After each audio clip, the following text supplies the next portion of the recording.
Last day.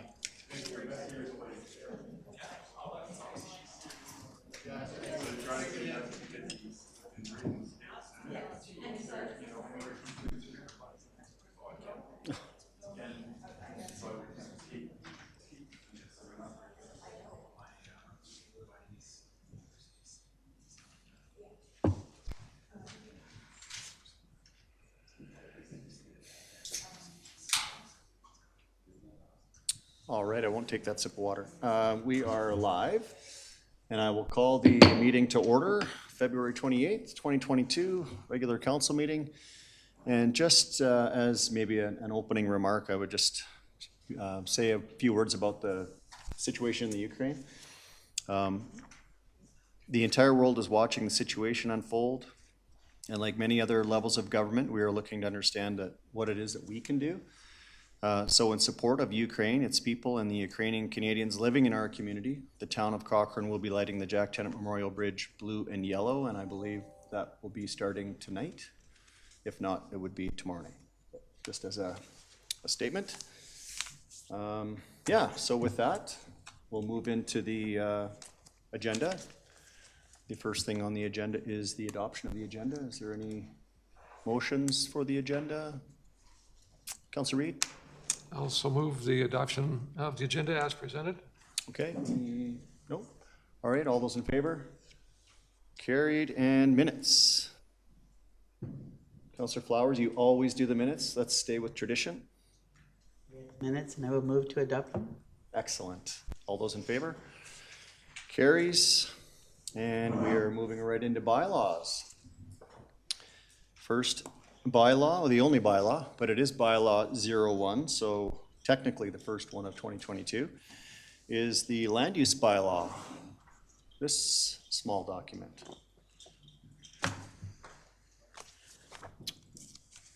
And I believe, I see Jill, so it must be Jill and Joelle. I think it's afternoon still. Good afternoon. Good afternoon. The floor is yours.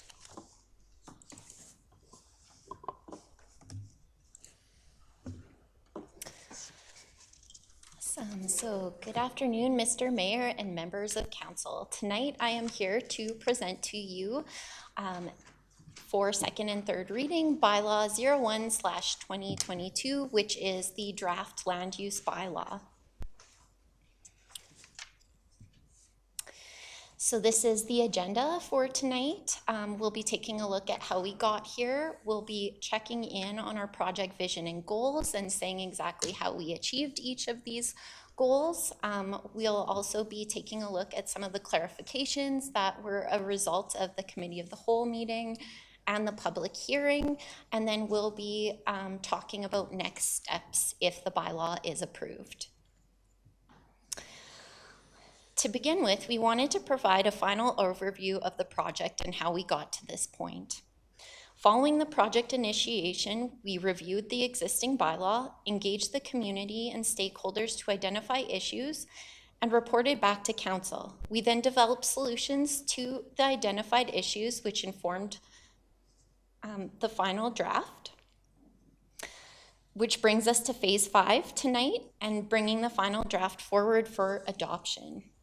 As mentioned, there is also a 6th phase that will follow bylaw adoption, which we will touch on shortly.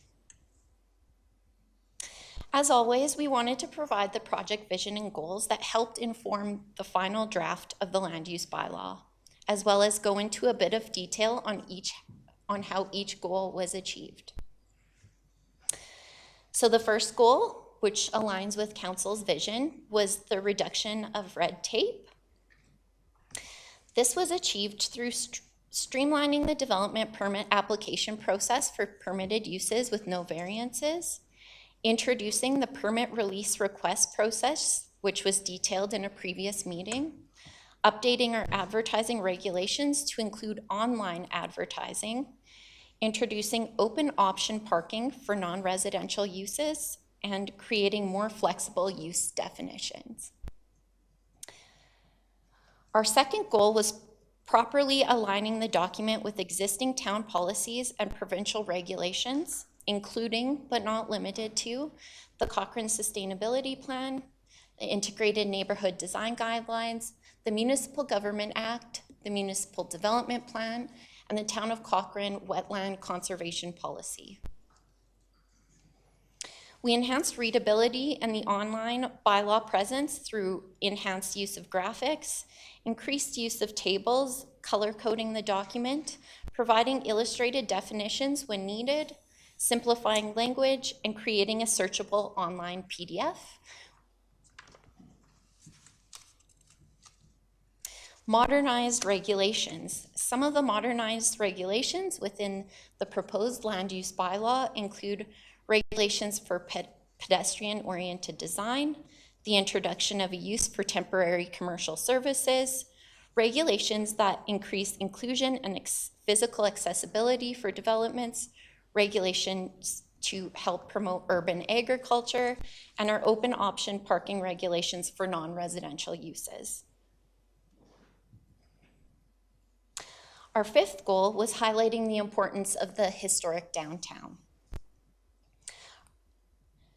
And this was achieved through creating a designated downtown district where it was previously lumped in with other commercial districts, including a high degree of pedestrian-oriented design, principles to encourage foot traffic and create an attractive and safe pedestrian realm, including open option parking to help encourage small business and remove unnecessary barriers, reviewing land uses to ensure that only smaller scale and appropriate land uses are incorporated, and reviewing our Western Heritage Design Framework, which will be coming forward following bylaw adoption. So following the public hearing and the Committee of the Whole presentations, we wanted to provide some clarifications to some of the questions that were asked during these meetings. The first clarification that we wanted to note is that administration has made a minor adjustment to the draft of the bylaw. This change was brought to our attention following first reading. The changes to page 140 and would adjust the use name from Innovation Establishment to Innovation Service to match the term used in the districts. We just wanted to take some time to revisit this development authority slide. The proposed bylaw is not moving all variances to the authority of the development officer. Rather, the bylaw is proposing to allow CPC to maintain the variance authority for controversial and impactful variances above 10%. These variances include height, lot coverage, parking, setbacks to pipelines, and setbacks to escarpments. Following the public hearing, we did some research regarding application timelines by development authority. As you can see from this table, the average decision timeline for applications requiring CPC's approval was 76 days in 2020 and in 2021. While the average decision timeline for the development officer was 46 days in 2020 and 35 days in 2021.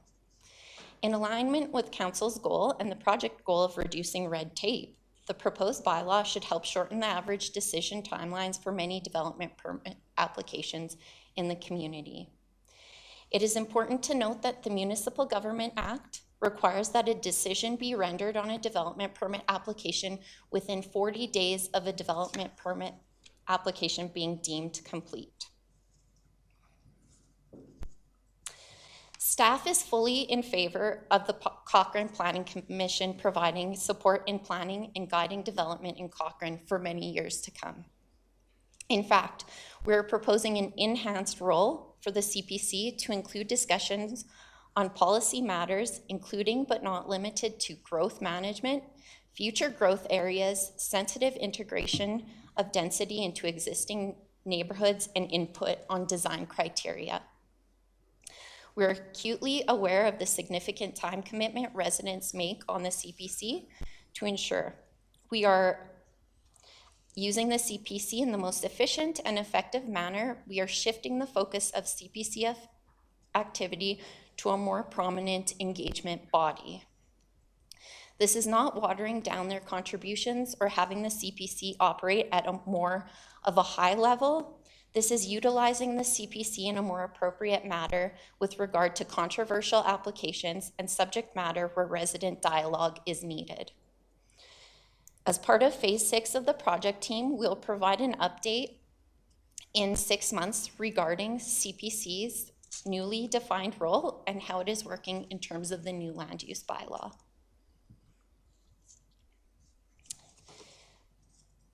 In 2013, a wetland conservation policy was adopted. The land use bylaw was never reflected to update these changes. The current process is that all area structure plans and neighborhood plans must adhere to the municipal development plan. By the time that those lands are at the DP stage, all of the land required to be protected by the MDP and MGA should be taken as environmental reserve land. Applications within proximity to the identified wetlands are circulated to Alberta Environment, and they provide insight and direction on whether the development may occur or if additional setbacks are required. The draft land use bylaw has been updated so that we can rely on the opinions of professionally trained biologists through the submission of a biological impact assessment and the town's wetland inventory to determine the appropriateness of wetland conservation on a case-by-case basis. During the Committee of the Whole meeting, Council had asked for clarifications surrounding cash in lieu in Cochrane. The downtown area redevelopment plan allows for parking within the plan area to be provided either on-site, through cash in lieu, or through a combination of the two. The intent of this clause is to fund future development of parking facilities within the plan area. The current fee, as prescribed in the fee schedule, is $20,000 per stall. The proposed bylaw will still allow for the continuation of cash in lieu.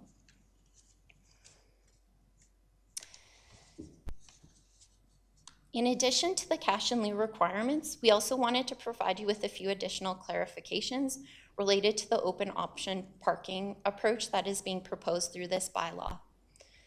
Parking was a major concern in residential areas for many of the respondents that participated in the project's public engagement phases. Parking standards are not changing for any residential areas. For non-residentially zoned sites, the proposed bylaw includes the requirement for the submission of rationale to support the number of parking stalls being proposed.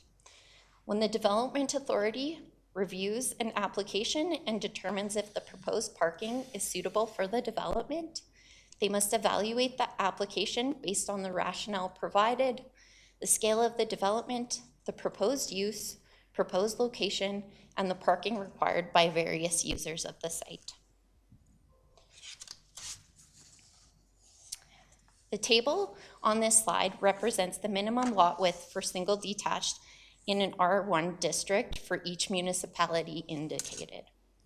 Larger municipalities like Edmonton and Calgary have a variety of R1 equivalent districts, but this represents the lot width for the most commonly used R1 districts. Airdrie, as mentioned at the public hearing, has 7 different R1 districts, and this represents the lot width for the R1L, narrow lot laned district, which means that they still afford the ability for a variety of lot sizes for single detached dwellings. The proposed LUB includes a range of lot widths to promote a diversity of housing in the municipality. We also want to point out that a minimum lot width of 9 meters does not mean that every lot width is being built at the minimum number. With our lot width currently set at 9 meters, we see a large diversity of lot widths across neighborhoods. The town's current minimum lot widths are still noticeably larger than other jurisdictions, including the City of Calgary. We're providing the private sector with latitude to create attractive and functional communities for a broad spectrum of potential purchasers.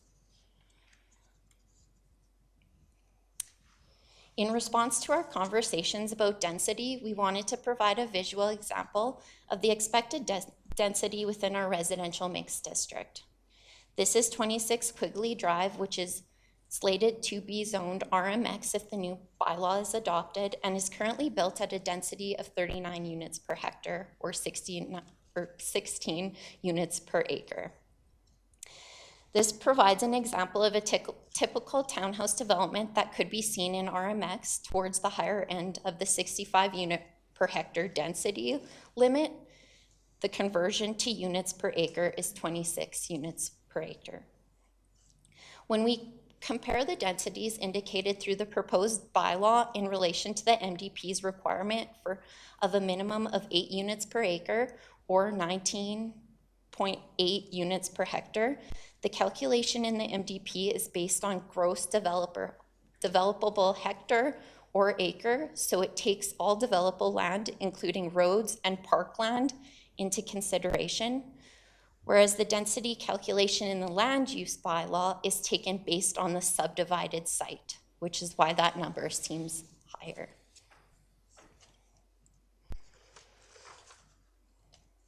We previously had a few questions about short-term rentals, and we just wanted to clarify that the new short-term rental regulations will be contained in the business license bylaw, which will be coming forward for subsequent amendment following adoption of the land use bylaw.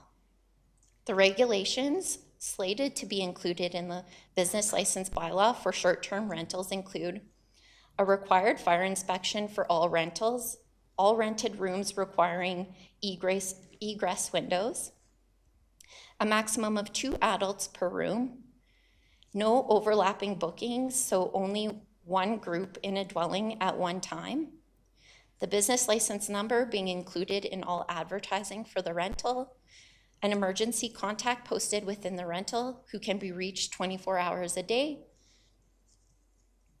We currently have no regulations for short-term rentals that are not bed and breakfast. So these regulations are brand new and were included to help mitigate impacts of vacation rentals.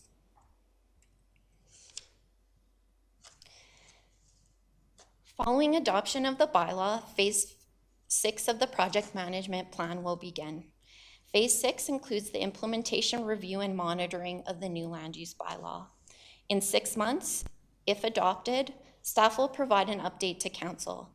This update will include information on how the new LUB is working, and will also include more information on the newly defined role of the Cochrane Planning Commission.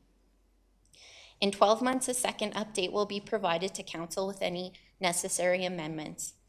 It is important to note that the MDP process will kick off soon and will likely trigger updates to this document to ensure the community's vision is reflected in this regulatory document. While this is the tentative plan for phase 6, staff may need to make amendments in advance of the updates as indicated on this slide if required. So our recommendation tonight is that council give second and third reading to bylaw 01/2022. And I am available to answer any questions that you may have. Okay, thank you for the presentation. Appreciate the bringing us back full circle and the history lesson. We've obviously been seeing this document for, well, this group, same group, for almost 2 years, right? So appreciate all the information that you've and your team have been providing to us in the community. So I'll look to council for a motion. Councillor McFadden. Yes, thank you. I will move second reading of bylaw 01/2022. Thanks for the great overview. I know it's been a lot of work both for the team and the community seen a lot of this as well. So just to provide the perspective of my lens on this, a number of concerns that I had as we worked through it was the commercial parking discussion, the Western Heritage Design Guideline, lot sizes, kind of the future of the CPC, and rising questions around like the wetland conservation and environmental. That's a recent one. So with the parking, I'm comfortable with that. I think that's an innovative way to go and it has my support. The Western Heritage Design Guideline has been pulled out of the process, and which I think is a good move. I think there's a lot of discussion we need to have along there. The CPC evolution, I'm in support of, but the two areas that, to get my support for this, that we need to work through is a good understanding of how this strengthens or protects the environment, and then a big concern for me is the lot size question. And so in your update, you did provide some clarity that lot width, we're in the average, the same as Okotoks, if I remember the map properly.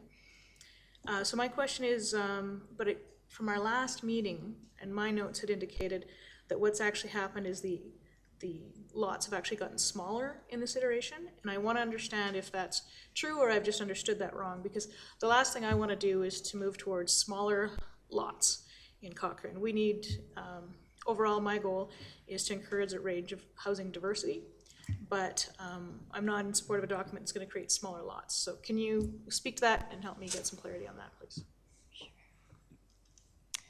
Sure. Through the mayor to Councillor McFadden.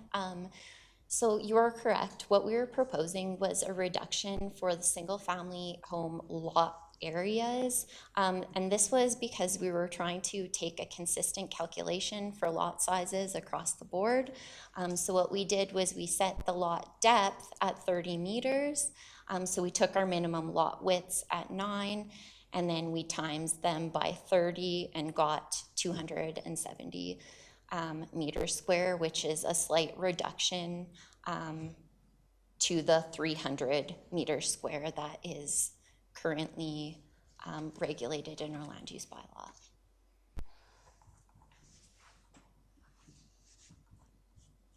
Yeah, thanks for the clarification. I think that's something I'd like to work that out in our discussions, because it's not something I support in having smaller lots.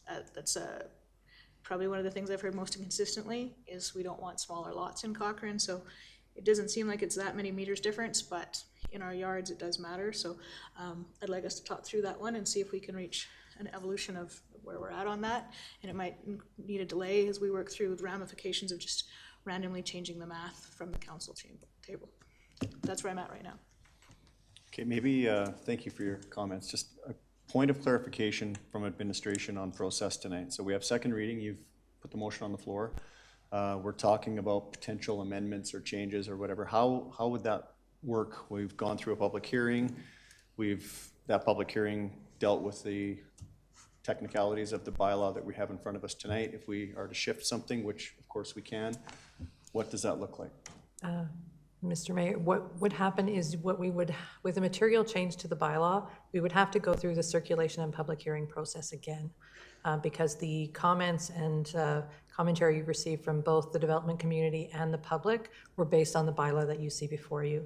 So we have second reading on the floor. At the end of council's discussion, should you wish to postpone second reading and provide direction for some amendments, the amendments can be voted on individually at the table tonight if you wish to take back for the planning team to put them in, and then a motion to postpone second reading until a future date could be placed at the end of those votes on the amendments. Okay, thank you. Everybody understands what we're into and up to? Perfect. Sort of, Councillor Flowers, so. I'm just wondering about postponing it then. So if we postpone and make some changes, do we still have to go back to another public hearing? Yes, you would be making material changes to the bylaw as it was drafted and gone through the circulation and the public hearing process, and therefore we would have to do that process again, which would push out the approval of this bylaw at least a couple of months. Okay, everybody's clear? Okay, who's flashing next? I lost. Councillor Reid. Thank you. So yeah, my concerns had to do with the Western Heritage Guidelines. So just to be clear, they're not in this document, but they will be forthcoming at a later date, right? Through the mayor to Councillor Reid, that's correct. So we have provided space for them to be included in this bylaw, like a placeholder setting, but that will be coming forward to council in the coming months to be. I had a couple of questions if I could. So I appreciate the fee in lieu. That has been addressed. The open parking initially was a major concern for me, but having some reassurances that Okotoks has actually used it for a year, as I understand, and there have been no problems at all. That's comforting. along with the fact that we would go back to or review this in 6 months' time, having some experience, and then again in a year. Environmental concerns, I think, have been addressed. The lot size, I'd like to suggest that it is problematic that the consistent calculation that you use may not necessarily be the appropriate way that council would want to move forward, but rather than looking to postpone this tonight, what I would suggest is that we approve the bylaw as it is, assuming that everybody's on side except for that, and look to provide your department with some references that in 6 months' time we would like that corrected. But that would be one of the amendments or one of the proposals I would suggest. The other two I had concerns about were the authority delegated to the development officer, and I think I'm comfortable with that now. The only other one that I think is really, well, two things I think are really important to reemphasize to council, and that is we've been at this a long time, right? I think we've had a lot of public consultation. In fact, admittedly in a pandemic, but I think this has taken, personally, I think it's taken too long, but I have no measure to put that against. And I don't think any further public consultation is going to add anything to this document. But I like the fact that I want to reemphasize that we are going to look at this in 6 months again, and then in a year. So we'll learn by those experiences. But the one question I didn't get answered, and I think you may have referenced it, but that is about group homes. We talked about it previously, but I think would be worthwhile for the public to hear that. How are we addressing the possibility of an issue of a group home popping up in the middle of a residential area? Those are really great questions. So through the mayor to Councillor Reid, there are two uses that are being proposed in the new land use bylaw. One is called supportive housing. So supportive housing means an institutional care facility providing residential accommodations in addition to professional care, supervision, and or medical treatment to 6 or more residents. At least one staff member must be at the facility at all times. Typical uses include, but are not limited to, senior housing, extended care facilities, hospices, shelters, and other similar uses. So we have defined this use, and there is currently a use in our bylaw that's called a lodge accommodation, and it currently is what these would be considered under. So we are proposing to have it permitted in residential, medium density, high density, commercial transition, neighborhood commercial, general commercial, and direct control 1. And then discretionary in the historic downtown district. So I just want to clarify that this is more specifically related to seniors nursing homes. And then we have a second tier and a use that's been created called a temporary care facility. So I think this is more of what you're thinking about. Right. So a temporary care facility means a development providing temporary living accommodation where one or more persons are living under the care or supervision of professional health or counseling care providers, and that has at least one staff member at the facility at all times. Typical uses include halfway houses, short-term medical rehabilitation centers, and detoxification centers. So this is only permitted in this community service district, so most of that would be like town-owned properties, and it's discretionary in general commercial, and then it's discretionary under CPC's authority in medium density residential and in high density residential districts. Great, super answer. Yeah, given what I've heard so far in your presentation, I would be in support of this bylaw. Again, I think it's long overdue. I think we're actually impeding development that might wish to take advantage of the new bylaws and moving forward. And so again, what I've heard so far from my council colleagues, I'm in support of it. Okay, thank you, Councillor Reid. Councillor Federico? Thanks for the information and all the work on this. I agree with Councillor Reid. I mean, this has been long overdue, and it's been in talks for too many years probably at this point.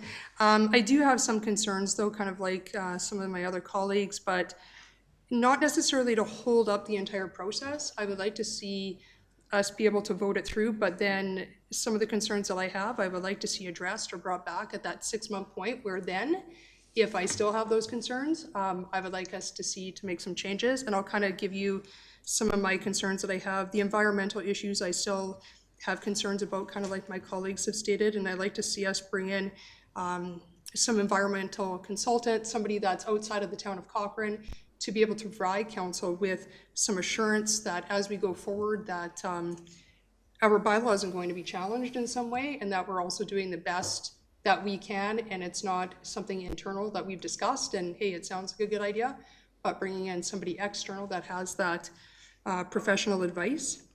The other thing, I'm still not totally convinced where CPC's role is and what that looks like. I do have concerns there, and I'd like that conversation to continue with CPC. I've been on CPC now for going on my 5th year, and we have a great group of individuals, and whether or not we feel that everybody is able to make decisions affecting our development, we have nothing else in place when it comes to sometimes that public feedback piece, and having another set of eyes, I think, is always important when it comes to development in this town. When it comes to the lot sizes, so this one, I'm not sure if it's a lot size issue that I have or a housing diversity issue that I have, but I probably say it's more of a housing diversity issue that I have than I have of a lot size. I think the problem that I see in Cochrane is that our lots shrink, but we build the same style of homes. So they're always consistent. They're townhomes that go up. There are duplexes that go up. And we have no ability or really any other style of housing to be able to put people on a smaller lot, but perhaps in a small home. Maybe there's a small bungalow that could happen. And I'm getting concerned that it's not necessarily the lot size I have a problem with, it's how we're actually approaching developers to say, hey, you can consistently build the same product in all of our communities. And that, I think, is more the issue that I have than it is about the lot size, because I think sometimes some people don't care how big their yard is, but they want to have some choices and some different options when it comes to housing. Other than that, I have no problem with the parking. I think that businesses will figure it out. I think people will figure it out. Western Heritage Design is coming forward. In the short-term rental thing, I'm not sure that we have any teeth in that. But I think that maybe as we go forward and as Airbnbs start to become more of an issue in our community, then I would like to see us address it and to put some more teeth in that bylaw altogether. So that's kind of all I have, but I'm not looking necessarily to hold up the process, because I think if we continue to hold this up, all it's going to do is bring back more questions, more engagement. We end up stalling out, and I think we're never actually going to get moving, and I'd rather see us get moving. But that 6-month benchmark is huge to me to be able to address some of the concerns I have. Thank you, Councillor Padeco. Councillor Nagel? Yeah, thank you. I will definitely be voting to hold this up. Unfortunately, I know lots of time and lots of work has gone into it. I fundamentally disagree with the direction this is taking Cochrane. And I really believe that the public fully understood what was being voted on here. I think a lot of the members of the public would as well. There seems, when we dig into the numbers, it seems to me there's an across the board increase in density. To me, that is basically moving away from our small town, moving away from our small town charm makes Cochrane feel like less of a big town. It's going to make us feel like more of a big, small city instead. And it's not just isn't just a tiny little insignificant change. These bylaw changes that we're proposing are going to impact thousands of homes that have already been planned for but haven't been granted subdivision yet. And of course, it will impact all the houses that haven't even been planned for in the future. So this will have a massive impact on the look and feel of Cochrane. And I don't support reducing the lot sizes. In order to get my support, I would have to see I'd have to see an overall plan that was about, maybe increasing density mix, so maybe higher density in some areas, but also protecting lower density in other areas. And we're talking about reducing lot sizes in our R1s. And we have a whole bunch of R1 and R2 that have been approved and haven't been built yet. And then it's the same issue with the new fourplexes and the R2s. When we approved and when previous councils approved R2, those were all meant to be single detached and duplexes, and now we're talking about adding an unlimited capacity of fourplexes into these R2s, which fundamentally change the way those streets are. And then with regards to the parking, I'm very worried about just going fully to the open area parking option, but when we were given examples as to why we need the open option for parking, it made some sense, and I would rather see us try that in the historic downtown instead of just pulling the parking minimums throughout all of Cochrane. Just try it in the historic area and see how it works. And just kind of looking at my notes here. Another thing is I'm very uncomfortable with the approval of the new maximum density numbers that are quoted in the actual developed area as opposed to the entire zone. How do you phrase that again? You touched on in your presentation why that number is so much higher. So through the mayor to Councillor Nagel, so the units per hectare or units per acre are based on gross developable area, whereas when we look at the bylaw, the land use bylaw, we're looking at the site itself, so that doesn't include any parking areas or park space or any other land into that calculation, so that's why that number is slightly higher. One other thing I did want to touch on related to density is that currently in our R2 district, which is the equivalent or the transition district to the RMX district, we are proposing a maximum density of 65 units per hectare. There currently is no maximum density in R2. So that's kind of saying, hey, you're going to be under this number. Currently, we don't have that within that district. Another point of clarification as well is related to the density ranges being proposed throughout the land use bylaw. Our current RM high density district only contains a cap of 150 units per hectare. There is a current application that is going through the approval process that you all likely were potentially made aware of. The property has been vacant for a number of years, but because there is no range with that RM district, the adjacent homeowners were potentially misled or led to believe that there would be townhouse development or something of the sort, but because there was no minimum range, there's a variety of different housing that could occur in that RM district. So these density ranges help provide adjacent property owners with the understanding of what type of developments they'll be located adjacent to. So high density now, there's a range of 95 to 150 units per hectare. It's likely going to be an apartment complex there. In our new residential medium density district, we're proposing 35 units per hectare up to 95 units per hectare, which currently has no caps at all in it. So the development on those properties, it's likely going to be more of a townhouse type development. So there is a reason for these ranges, and it will provide some certainty in the future for adjacent landowners. Okay. I thought you brought up some very good points, but I still, for my own support, I feel that I can't vote in favor of reducing lot sizes. And just final comment on like the needing to get on with it, and let's not hold this any further. Like I don't think the development in Cochrane is, being frozen by any means. Like it's not being held up. We just had like a banner year in Cochrane for the number of housing starts. So I think even if we don't approve this yet, like development will continue. And so I'm not in a rush to approve something that I don't think is for sure a net improvement. And this, unfortunately, I don't. But thanks. Thank you, Councillor Nagel. Councillor Flowers? Okay, thanks for your presentation.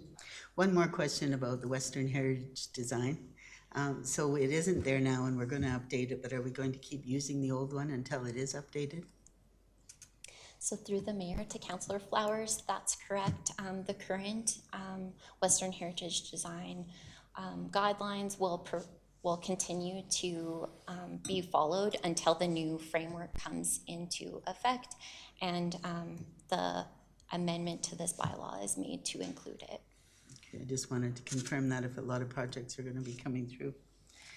So I made some notes. We talked a lot about this big, huge document and the things that we've liked about it, the innovation, risk-taking, new avenues we're going down. But I do want to outline the concerns that I have. I believe that we all need to be on board with this and understand it before we can move forward, because it is our land use and legal document that we're going to grow by. And again, we're in the midst of rapid growth, and we need this document to reflect our unique character of Cochrane and our natural landscapes. I know there is a great deal of pressure, like Morgan mentioned, to get this passed, because there's several projects waiting. But that is my first concern, is that I don't think we should be pushed to hurry by the developers for strictly economic reasons. One of the guiding principles in this report is sustainable community building. Together we create a complete community through the balance of environmental, economic, and social infrastructures. So I don't see the balance here, and I can't support the bylaw because of that. The document regulates and controls the use of our land, and we can't move things off to the municipal development or MDP plan to solve, because it won't have any teeth to make things happen, and I believe we need the strength in this document. I have so many questions here about why the whole section on environment was taken out and changed, and why the Made in Cochrane approach wasn't applied here to this part. Was it discussed with the community? Because I was looking in all the notes and the past stuff that we've received to try to find out what the Cochrane Environmental Action Committee had to say.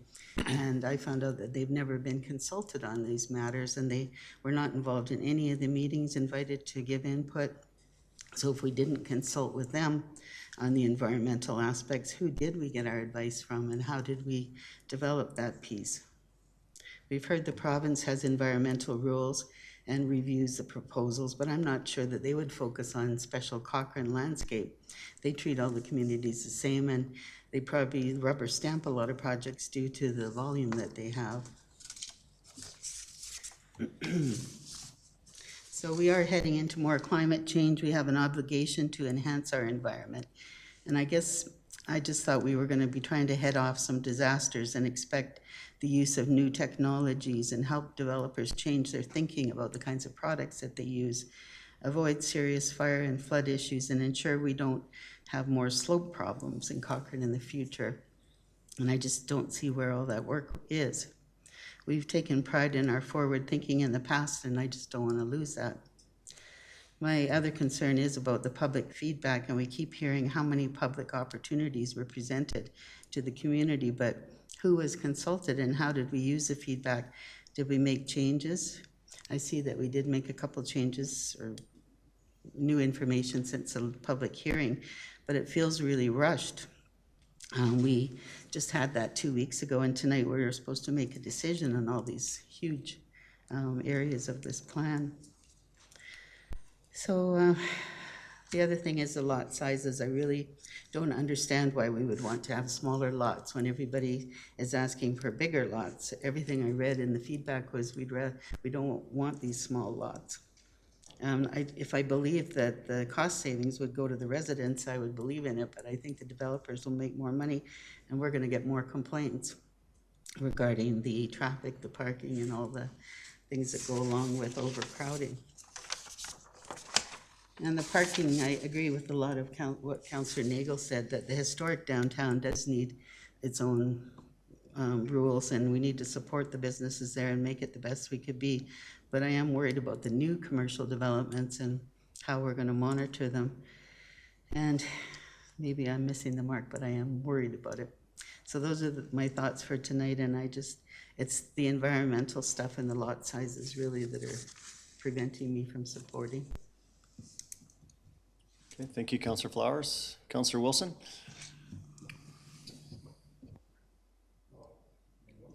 Thank you.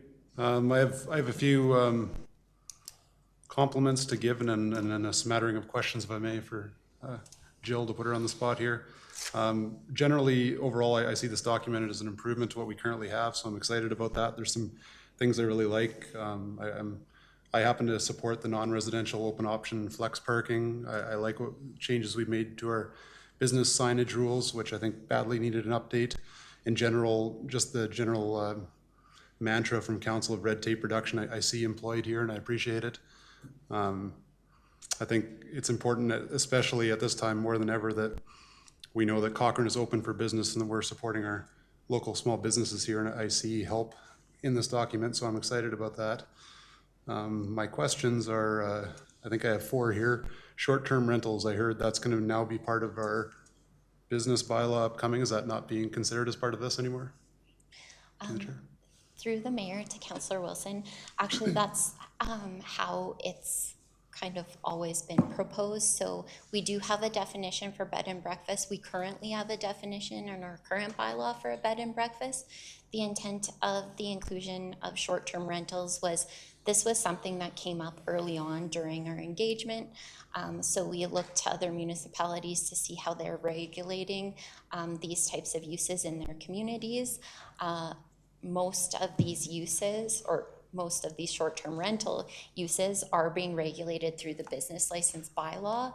So through our project and through the engagement that we've done, we did kind of put out these regulations with the intent that there would be an amendment made to the business license bylaw, so that it will be coming from the Economic Development Department in the coming months. So if the bylaw is adopted today, that would only include the reference to bed and breakfasts, and that reference is in the current land use bylaw. Okay, great, thank you. 2 quick questions, and then I'll get into the big thing that I'm mulling over. As I said here, temporary commercial services, could you quickly touch on some of the changes there? I was unclear about some of the things happening there. Absolutely. So a temporary commercial service means a temporary, so less than 6 month or seasonal development used for the retail sale of goods, services, food, and beverage to the public. Typical uses include fruit and vegetable stands, tree lots, and windshield chip repairs. So currently, we do have these uses that we do see, especially in the summer months in our community. What we're doing through this bylaw is we've actually created a use to legitimize them. There was no development permits required before. If you are a windshield chip tent, you just essentially set up without any approvals. So this bylaw allows for, without a development permit, up to 2 of these temporary commercial uses to be on a site.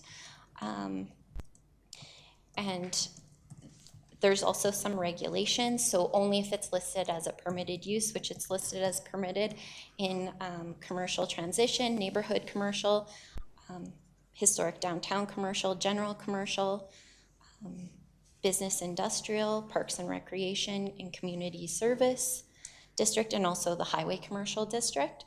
There's also some additional regulations that we've included in the bylaw to help ensure that these uses kind of don't get out of hand, or they aren't placed improperly on a site.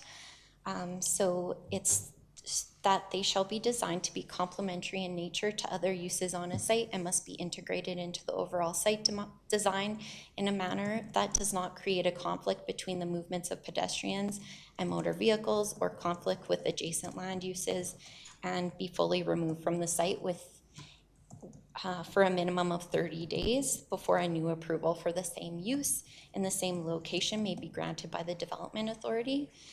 And then that they also may include the placement of a temporary building. So if you have like the tent, for instance, that would be considered a temporary building under this use, and that it shall be removed upon the lapse of the temporary commercial service. Okay, thank you very much. The other quick one was inclusion. We've read a little bit about that. I think that's some of the some of the mandates on non-residential, in particular, for being able to make sure everybody can access the property or the retail location. Is that the sort of thing that we're talking about with inclusion? Absolutely. So through the mayor to Councillor Wilson, so this is actually an exciting change to the land use bylaw. We have included some regulations to ensure that our developments are accessible to everyone. So if there is barrier-free parking required on a site, then the land use bylaw requires that those parking stalls be closest to the barrier-free entrance on the site. So we currently don't have that regulations, and we are seeing development permit applications coming in with these barrier-free parking stalls far away from the entrances, which kind of kind of goes against the purpose of these stalls. And then there's also an inclusion in the land use bylaw that all developments be connected by walkways to the public walkway. So currently that's not a regulation, but many land use bylaws require that. So that's also to help with that barrier-free accessibility, not only for that, but for any pedestrian. And then there's also an inclusion for a 1.5 meter walkway. Many developments already provide that, but if you're providing parking on a site, then you have to, the bylaw requires that you include a 1.5 meter wide walkway to allow for that wheelchair movement from the parking areas into a development. Okay, thank you very much. And the main thing I'm sitting here mulling over is the topic we've touched on around the table a little bit. It's some of the R1 zoning sizes and the arguments being made. I have sympathies both ways as I listen to it, and I definitely think some of my fellow councillors are on to some thoughts that I'm mulling with too. There's one question I had here, and that was during our recent public hearing. There was a recommendation of reducing depth but increasing width for better parking outcomes while keeping the square footage area the same. I was wondering if administration had any thoughts on that recommendation. It was interesting to me, but I feel like I'm not qualified to weigh in on it without thinking of all the consequences of that. So. Through the chair to Councillor Wilson, I think that's a fairly simple solution to a complex problem. So I don't think that that's going to simply provide all the outcomes that we want for our communities. So I think that we'd need to do more work on that than just simply implementing a singular solution like that. Okay, thank you. Appreciate that. As I sit here and think about it, I have a degree of humility where I'm cautious and I worry about, dictating minimums for what homeowners must purchase in a marketplace, and it's something that I feel like I don't understand all the consequences that would come with that.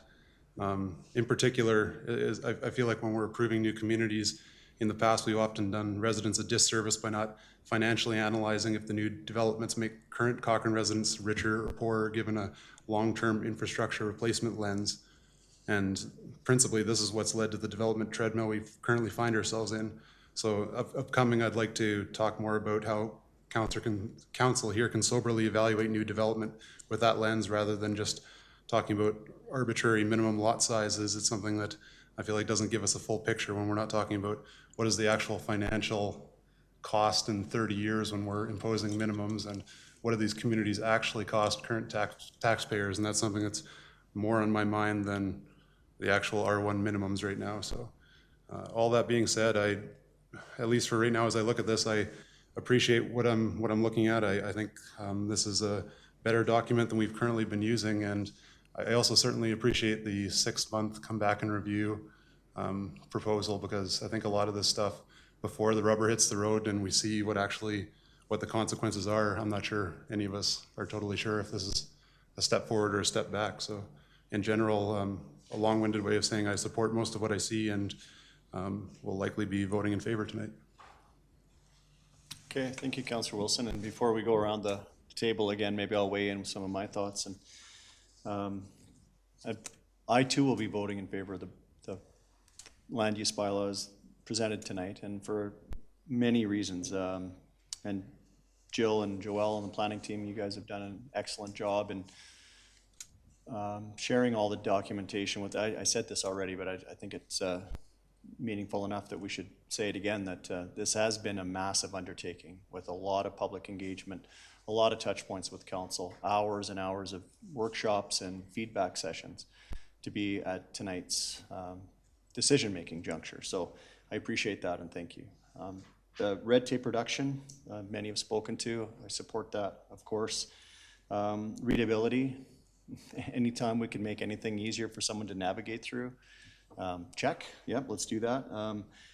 I also appreciate the layered approach That really aligned with how I think, and I don't know if that's how the rest of the world thinks, maybe on a lot of days, but layering in and saying, okay, and I to some people that have asked me about it, I've gone back to the old overhead projector days, and maybe some of you don't even know what those are, but when they had those see-through sheets, whatever they are, and then you could layer on things, and you could talk about it as it was, you know, in layers. So I like that approach. I appreciate the role of CPC being better defined and more significant. The alignment with plans, I think that is where maybe we need to stop for a minute and talk about, and I hear from my colleagues, environmental concerns. Of course, we're concerned with the environment, but I don't feel that approving this bylaw tonight is a throw caution to the wind and the environment is just going to be left open for development. What I've heard you say is that there are other documents that protect the environment in the same way, if not a better way, than we are currently doing it. Is that accurate? And that is through the MDP, I forget the other name of the plan, the wetlands, and fill in the blank here. So through the mayor to the mayor. So wetland conservation policy was adopted in 2013. This yeah, requires wetland conservation policy. That's what I was looking for. Thank you. And then the slope policy is another one that is external to the land use bylaw, but is also another layer of I guess, barriers that development needs to get through to even get to the land use bylaw. Is that accurate? That's correct.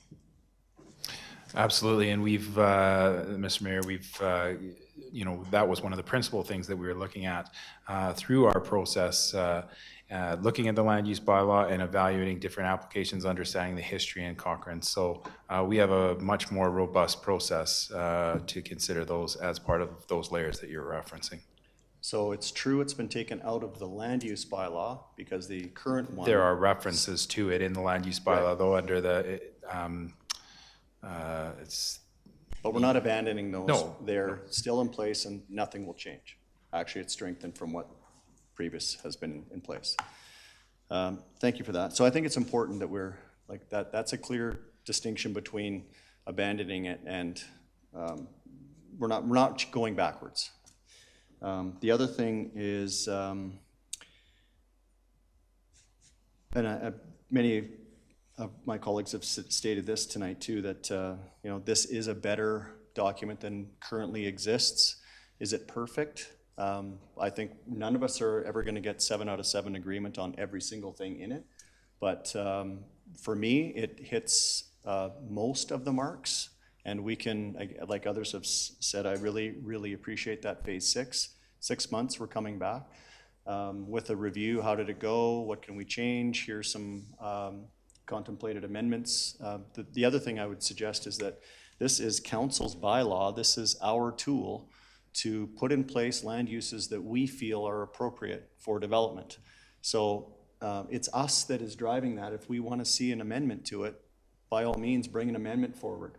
2 weeks from now, 3 weeks from now, 8 weeks from now, we have that ability at any time. So I don't want this to feel like this is an administrative document that's being placed on us and we have to take it or not take it. We are the ones that are driving this.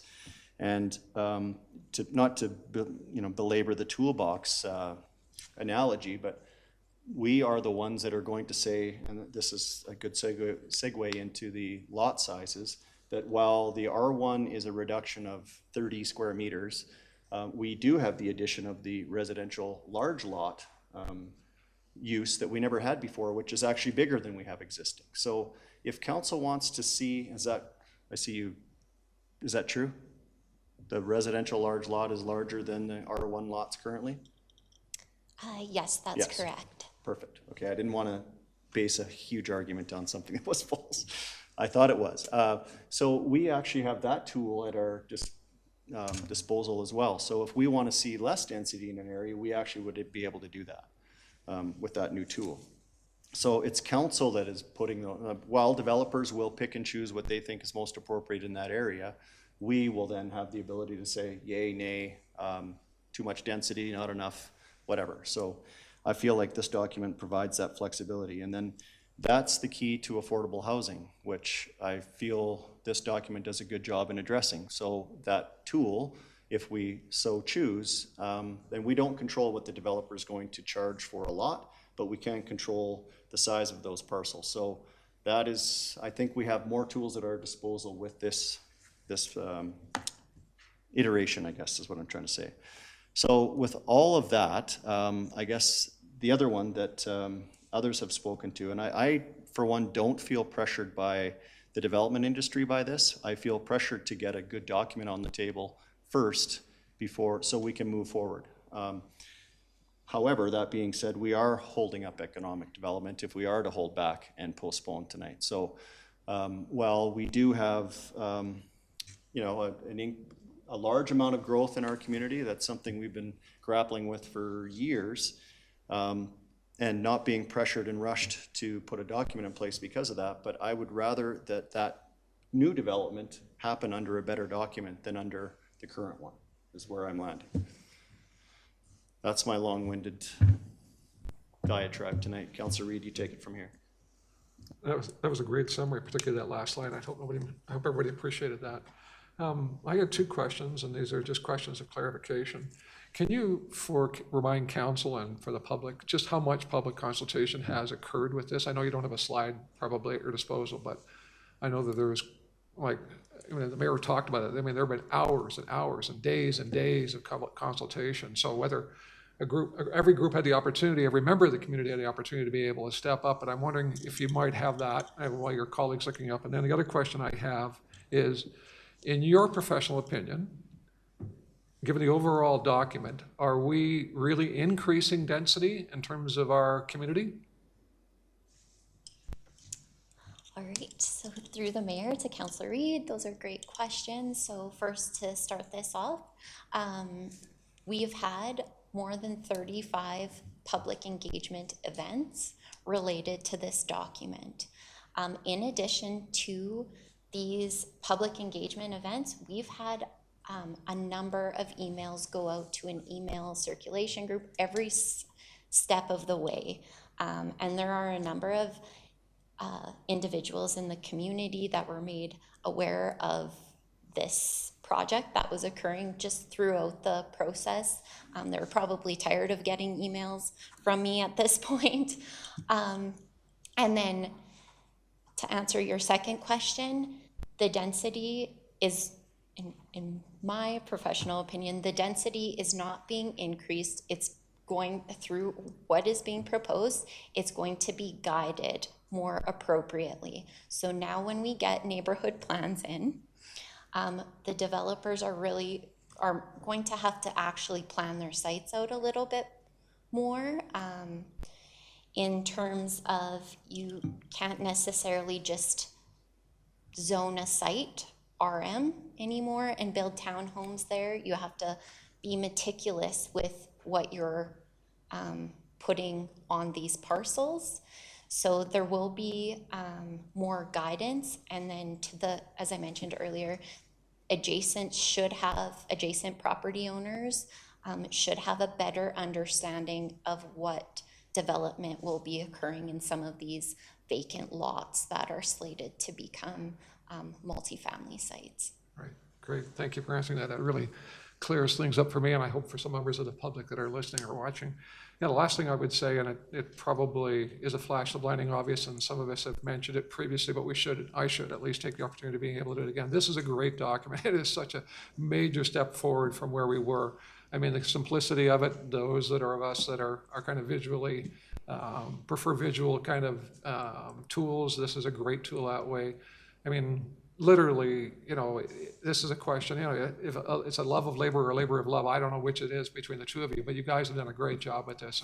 And so I just want to publicly thank you again. I know we've done it in the past, but I think it's appropriate, even with all the questions we're asking, to say it again. So thank you.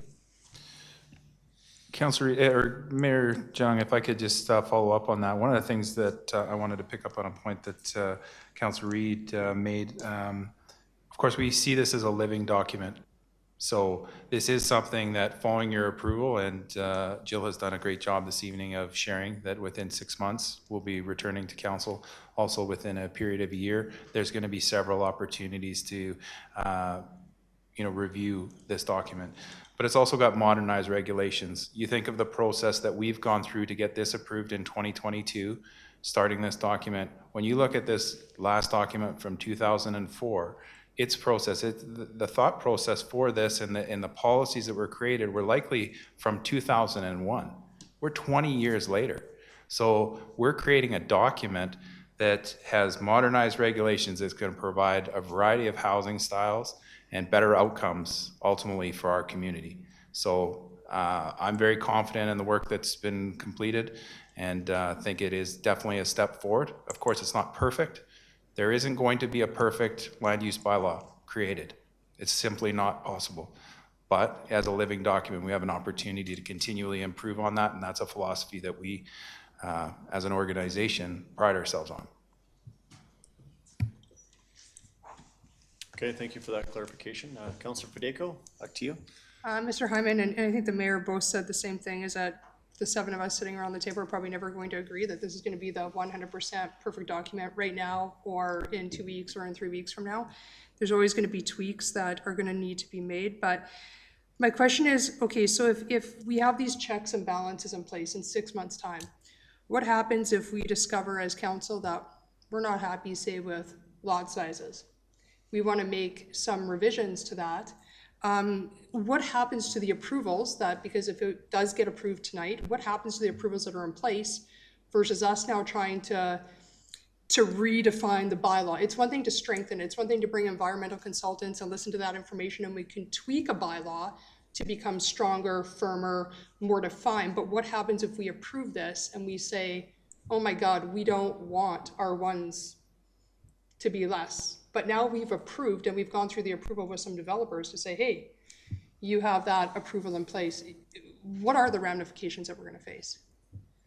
If that makes sense. Through the chair to Councillor Federico, it does make sense. I think certainly in a period of 6 months to a year, the lots that are actually created, that's going to be when they go through the subdivision process and are following those new guidelines. That's when you're going to see that. But certainly if there's outcomes that council is not satisfied with, just like anything else, you have an opportunity, whether it's a council meeting like this, to bring those issues forward and direct administration to review those and bring other options forward. So I think there's lots of opportunity to continually look at this. I'm confident in the work that has been done. That's, I guess, where I will leave it at this point. Could it be that we only approve, kind of a small area, right, to kind of test the waters? I don't know if that's a possibility, but I get concerned that, while we approve something, we don't like it. Well, sure, we can change it in the future, but it's already been approved at that point, right? But I think you're looking at the zoning for all those parcels that in the example that Jill was using of being RMX. So there is, with that slight reduction in the parcel size, those parcels that are actually created through the subdivision process, then you would have an opportunity for the remaining lands that were just simply zoned. That could, through a land use bylaw amendment, be changed, and then they would be subject to the new regulations when they come forward for subdivision. So again, I don't foresee that in a 6-month period that you're going to have hundreds and thousands of lots created it's going to take time. Yeah, no, I totally understand that. It was just more kind of looking at it from a bigger lens, right? That, absolutely. we can tweak things, but, once it's approved, and it's approved, then we know kind of where that goes from Correct. This point. And then my other question would be, when it comes to municipal enforcement, some of these bylaws are really going to be contingent on, I'll use the example, the Airbnb idea, maybe even the new business one where people can stop and go if they have a business license or just picking things up from people's doorsteps. Are they going to have an active role in not just waiting for people to complain? Because I think that sometimes is where we go, is that people have to phone in, they have to make a complaint rather than them being proactive in maybe looking for problems, especially in the initial maybe 6-month window that this is approved, that maybe they could have more of an enforcement role rather than waiting to hear. Through the chair to Councillor Fideko, I can speak to that. There's a bit of a blend, pardon me, that occurs with municipal enforcement. So it is a very small team. Very often we have 3 officers on any given day. So their priorities are shifted depending on public safety and or priority, but they absolutely do enforce when it comes to development if there are things occurring that are in contravention with what should be in that area or on the specific site.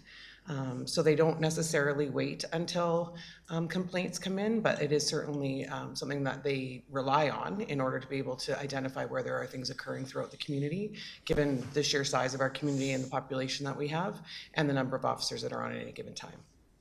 Yeah, and I certainly don't want to make it seem like they're not doing the jobs that they're supposed to do. Just, I mean, and maybe that's something that we talk about in the background, is to, I have no idea whether or not we look at increasing that team or whatever, or the methods of how we, maybe, I don't know what that looks like, but I'm sure you get what I'm saying. It's not to criticize the amount of people that we have, because I know that they do a good job for the amount of people that there are, but I just get concerned that we are going to approve something that then we're kind of more driven by, you know, if they get tied up doing other stuff, then we're just waiting for people to kind of phone in and complain. And I don't necessarily, this document is too big for that, right? And so I think for that first initial while, we need to be really vigilant on making sure that and whether or not that's communications having an ear to the ground to be following up on just social media complaints that we hear or that are out there, that we're constantly kind of reviewing stuff, maybe from a whole team aspect rather than just placing it on one group even. Certainly when we know that there are things in a new bylaw or in a new proposal, whether it's a business license bylaw or somewhere else, that have the potential to create conflict, that is something that they will keep an eye on just by right. So it is something that they'll be aware of. And we do have other departments out and about in the community that will let municipal enforcement know when something is occurring that is inappropriate, whether that's roads or the parks team. But yeah, if there's areas that are new or developments that are new, it is something that they will keep an eye on, whether that's a farmer's market occurring somewhere different or pop-up businesses. It will be something that they'll be keeping an eye on. Perfect. That's all for my comments. Yeah, no, really good comments, Councillor Fideko. I maybe as a follow-up, that maybe that is one example of the type of report we could expect in 6 months, would be those types of things, right? Am I correct? Yes, thank you, Mr. Mayor. I was going to add to Ms. Lowe's comments. I think it's a very relevant point that you raised, Councillor Fideko, and I think it's relevant to the larger conversation that we're having here as well, is that there's a level of service question that comes along with this on a number of levels, including the ancillary pieces such as community enforcement and other additional pieces that I think have to happen in conjunction with the passing of the land use bylaw. But I would caution council of burdening them all specifically to the land use bylaw. I think there's some independence in some of those conversations. For example, in the enforcement equation, if we're not satisfied with the level of enforcement on this or any other piece, then that level of service question probably needs to happen independent of the specifics of the land use bylaw. And our team as constituted will certainly enact the bylaws, enforce them, et cetera, to the best of their ability, and can be explored how that might be enhanced should we decide that a different level of service is desirable for our community.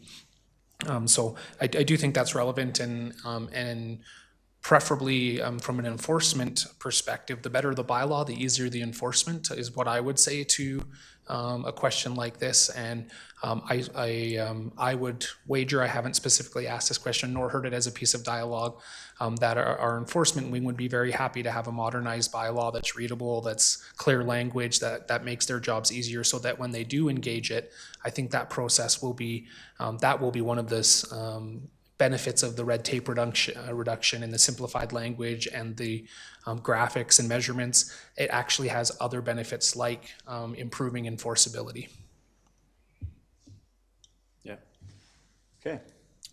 Thank you for that. Councillor McFadden. Yes, thank you. There's some questions for clarification to start with. The mayor had mentioned that, you know, if we're going to start using the estate lots in a subdivision, or how the subdivision is laid out and the mix of that, that's all determined at the subdivision level, which is staff side of the equation, right? Not, council never sees subdivision, correct? Sorry. So through the mayor to Councillor McFadden, actually, when you see what these lots, what zone they're going to be taking on, you see them at the area structure plan phase and at the neighborhood plan phase. So council is presented with ASPs and with neighborhood plans. They're adopted by bylaw. So at those instances, that's where council could weigh in and make suggestions on zoning is during that process. So the estate lot piece then will show up at the council zoning level. We'll see that on a map. And we can, okay, that's good to know, thank you. And just to make sure I wrote it down, so currently our minimum lot size is 300 meters squared, correct? That's correct. Okay, so is it a material, like amendment to request that this be changed in the new land use bylaw, that R1s have a minimum lot size of 300 meters squared? Is that a material change to the bylaw? Or is that something that we can discuss? It's a question I had too, is it? That would be a material change to the bylaw. Yeah, so I want a clarification on that. Anyhow, so I do, there's so many amazing things about this bylaw, and kudos to everybody involved.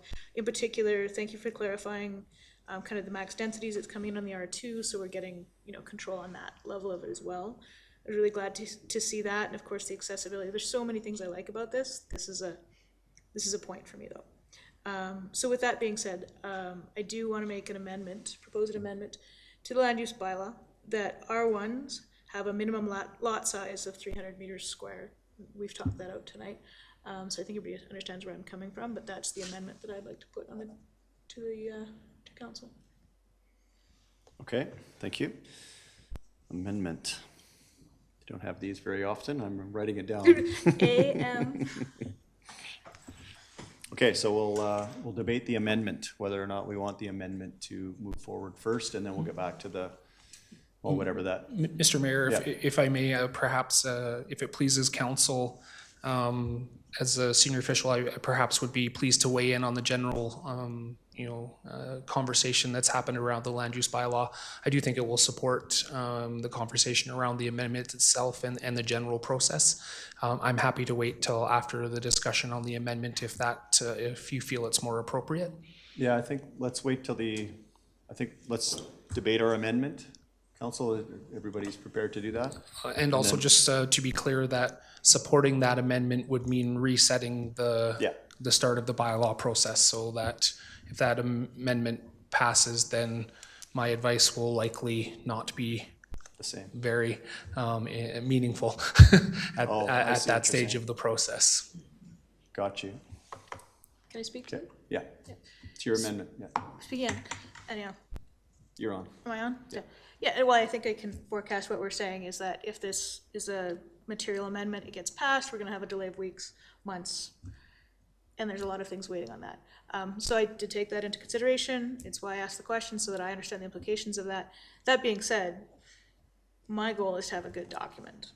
And so that's my priority. And there's a lot of development going on and changing of lot sizes, whether from the current to the old. I mean, 6 months to a year, I don't know. A lot of these, so many's already is in the pipeline, that by the time these changes kind of get to the pipeline, I don't want to use words like steering the Titanic, but it's going to be a long way before you see the impact of these. So anyway, I'm not too fussed about, I would rather, my priority is having a good document than to be in a rush to put something through that I fundamentally have challenges with. So I think I forecast where you're coming from, but yeah, I would like to ask council to make a decision on that so that I can then consider my thoughts on the broader bylaw.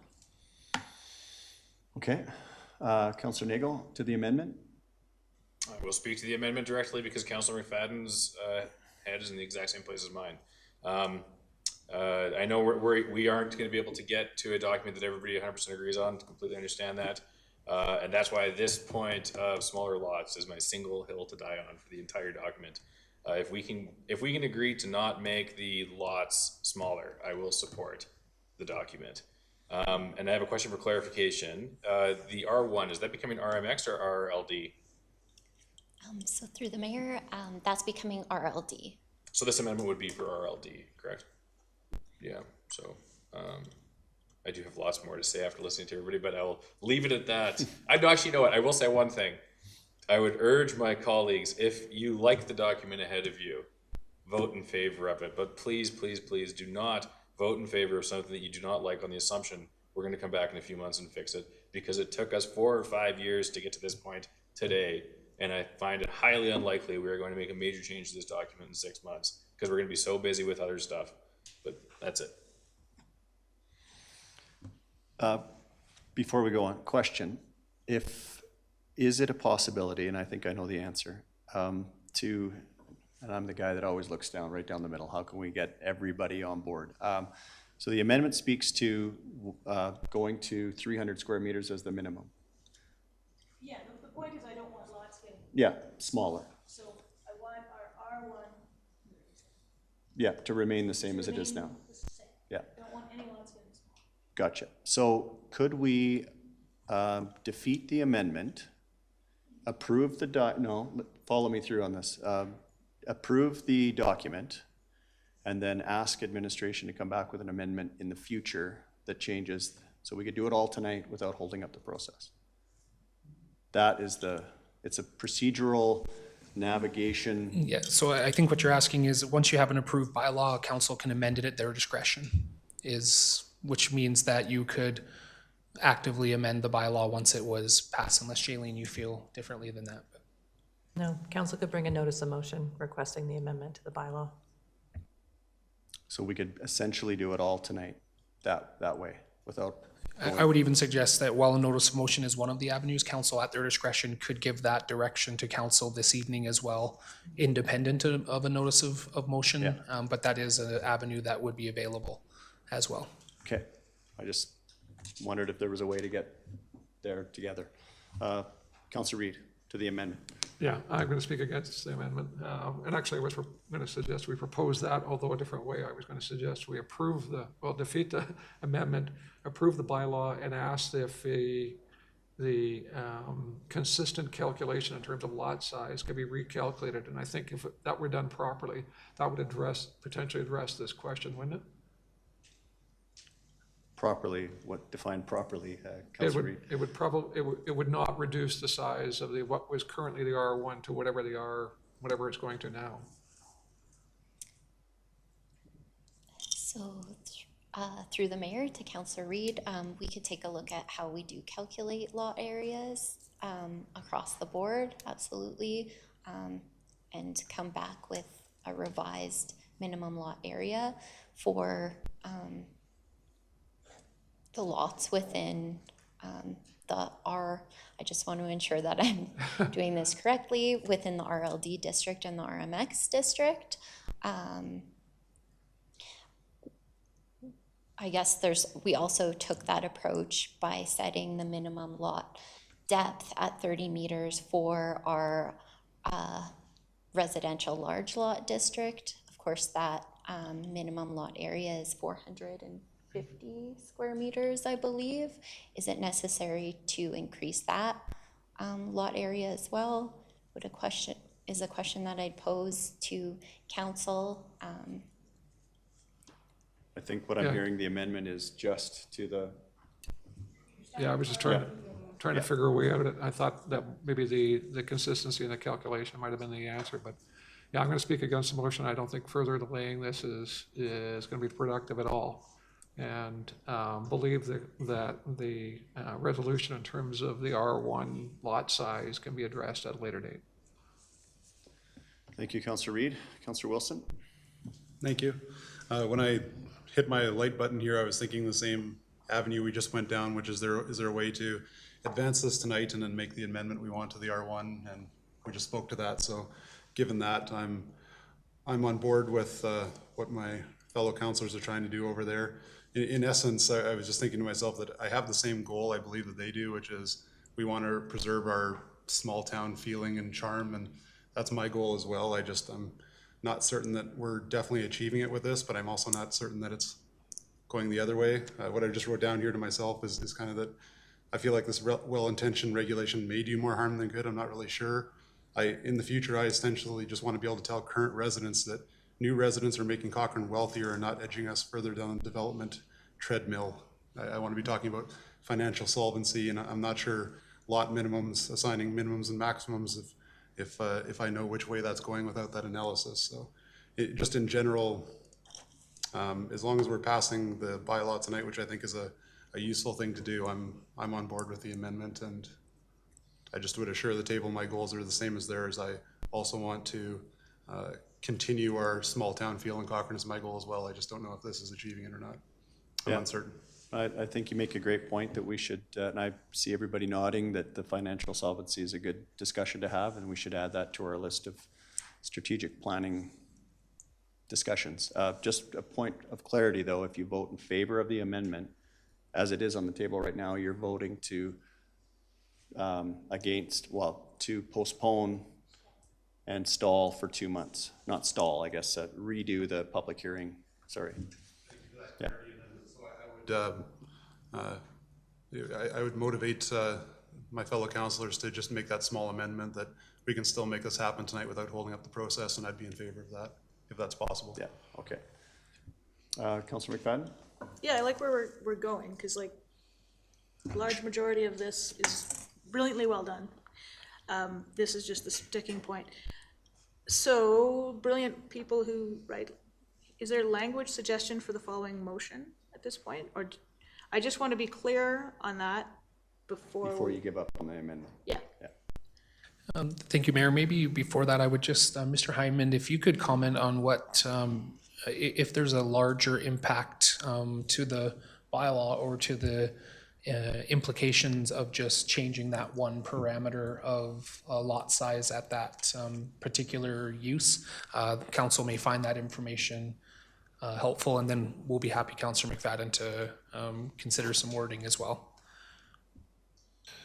Well, Council, I think in terms of making a change like this, you know, there can be some additional impacts, but I think I'm confident in our team that we could review that and bring that back to you with a comprehensive summary for your consideration. So I can't see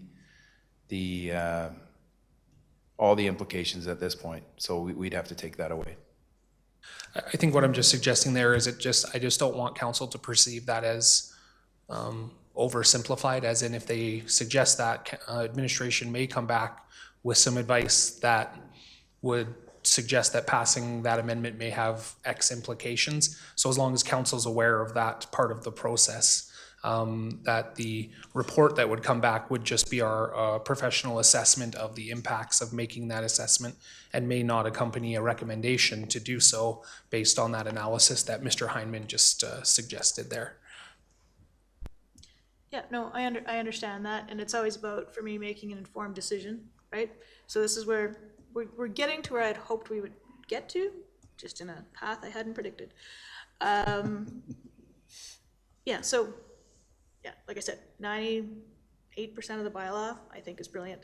This is a point that I really wanted us to discuss further for the new, what it's called now, the RLD.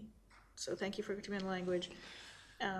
So yeah, so if you can give me context of what language is in the new motion and also the timeline when that could be coming back, they'll be more than glad to kind of move along in this strategy. Yeah, Mr. Hyman, what do you, timeline, I would defer to Mr. Hyman on that. And I think the language that you used is appropriate, that RL, is that the new district? I think that's the only sticking point I would have is RLD. RLD. RLD, sorry. So through the mayor, the single family zone, so the new transition zone is RLD, so it's going from R1 to RLD. I did want to point out that there are also single detached dwellings in R2, which is our equivalent RMX district, and that district also is proposing the same lot area of 270 square meters. So perhaps the most, sorry, Jill, thank you for that clarification. That'll be quite helpful, is that the amendment would be that no minimum lot size would be below 300 square meters might be the appropriate language for consideration. Jill or Drew, happy to have you alter that or add to it. No, I think that language is good. I just think in terms of timing, obviously there's been a tremendous amount of work even to come into this evening. It will take our team some time to do a review, understanding all the implications of that and bring this back. So it's not like we were going to be back to council in 2 weeks with this. I just want to make that very clear that we will have to do our due diligence and review that before we bring that back for your consideration. So somewhere between 2 weeks and 2 years, we can settle on within 2 months?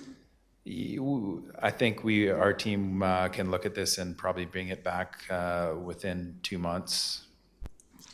Yeah, and then just to keep in mind that the bylaw would be in In effect in that period of time as we go, so. Okay, so then the rest of the process tonight, we would then, the motion's on the floor, council will do what they will do, then we will finish up our debate in the land use bylaw, and then to bring this motion ahead, can I do that next, or how do I do that?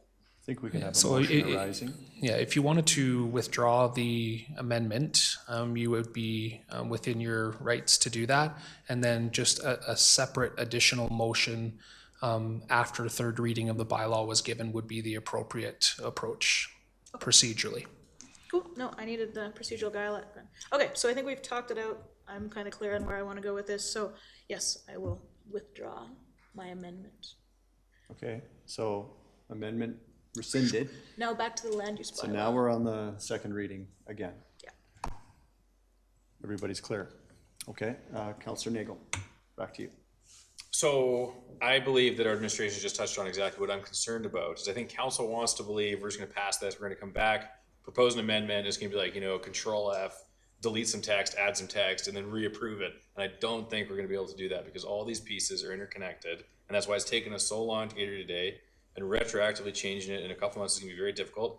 Our LD is gonna be easier to change for sure because there's only single detached there. So it's 270 meters minimum, as opposed to 300 minimum. But our MX, which is what's replaced in our R2, is significantly more complicated because it's not just one dwelling type. There's 5 different dwelling types, and that's being moved to 270 meters, 210 meters, 270 meters, 495 meters, all squared, and then 165 meters squared.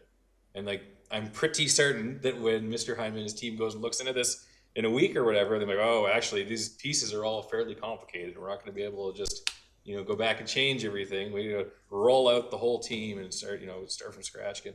So that's why we need to make sure we're approving what we really want to approve. And again, if you guys want to approve this, by all means, I'll shut up and let you approve. But please don't just approve something you don't like, thinking we're going to be able to change it later very easily, because I don't think that's going to happen. And I'm very opposed to making our lot smaller in R1 and R2. Okay, thank you, Councillor Nagel. Councillor Flowers?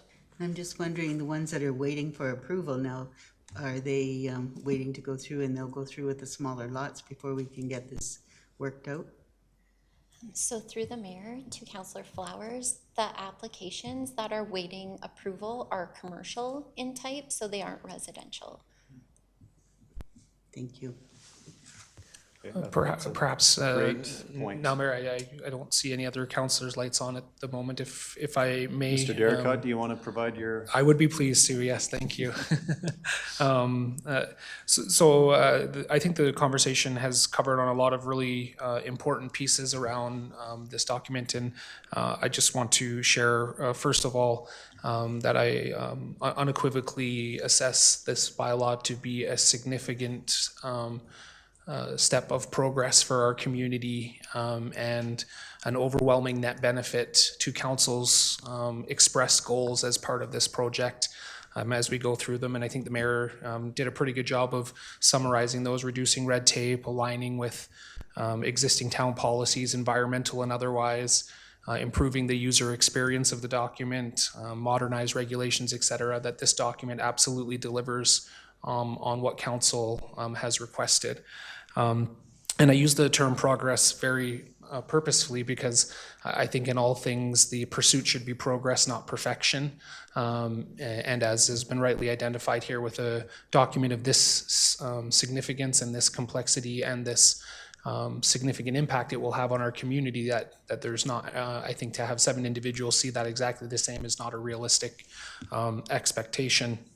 But what I hope council could support is the idea that this is a opportunity to move our community forward in a very significant way. And as Mr. Heineman suggested, and I think both Councillor Reid and Councillor Federico commented on, that this is a starting point, not an end point in the process of continuing to address concerns, whether it be growth management, environmental, or otherwise. And that the process that administration has laid out in terms of the 6-month and 1-year review are specifically designed to understand, appropriately report on, and adjust where appropriate to the impacts that this new bylaw would be having in our community. And I think that's been an incredibly thoughtful process and an important one as part of it.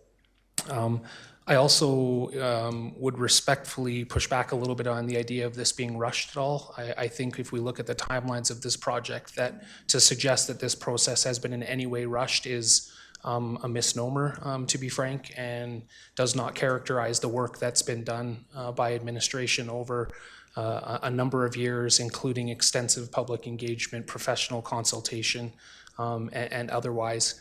And this council themselves having spent hours and hours and hours reviewing the material here. And so I don't think it would be fair to characterize that there's any kind of pressure being placed upon council to pass this document. Other than that, we've reached the natural conclusion of the process and are recommending the outcome as part of that. I think that's a critically important part for me to reinforce as part of this. And I think that's important because the next comments that I make are meaningful.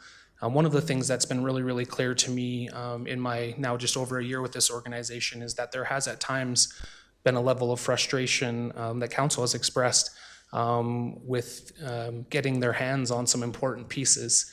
And so the time delay for me is not so much a time delay in relation to economics or developer interests or those types of things, but it prevents us from moving to the next stage of addressing really, really important community issues.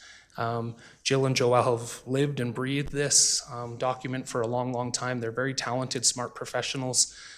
We'd love to use them to start to address some of the other pieces that we have, in particular growth management, the MDP, and other documents that will continue to support our community. I really do appreciate Councillor Nagel's remarks about this, a moderate adjustment to this bylaw is a months-long process, not a days or a weeks-long process.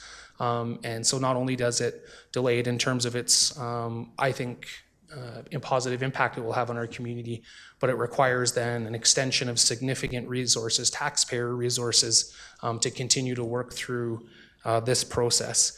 And I think there's a law of diminishing returns that we need to apply here, is that continued refinement of this bylaw in terms of application of resources will yield less and less efficiently gained returns. And so that's not to say that I don't believe in the refinement process. I just think we've reached a point where implementation, and I think this goes to Councillor Federico's point earlier, that actually may be the best form of refinement that we can see, is to enact the policy, learn from it, and make adjustments as are warranted and or desirable for the community.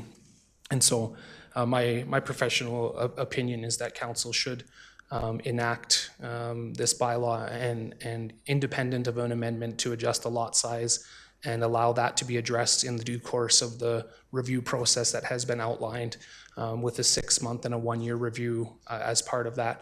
I don't think it would be out of place for me to say administration has heard loud and clear that those minimum lot sizes are the significant concern, and that we would be very, very prepared to review that and report on it at that 6-month review portion, so that we can understand and appropriately share with council how that's impacting our community and the outcomes that we hope to see moving forward. One final point I make, I apologize, there's been a long conversation, I've been making some notes there. as part of it is I just want to really support and reinforce Mayor Janung's point earlier that this is council's document, this is council's tool, this is council's prerogative.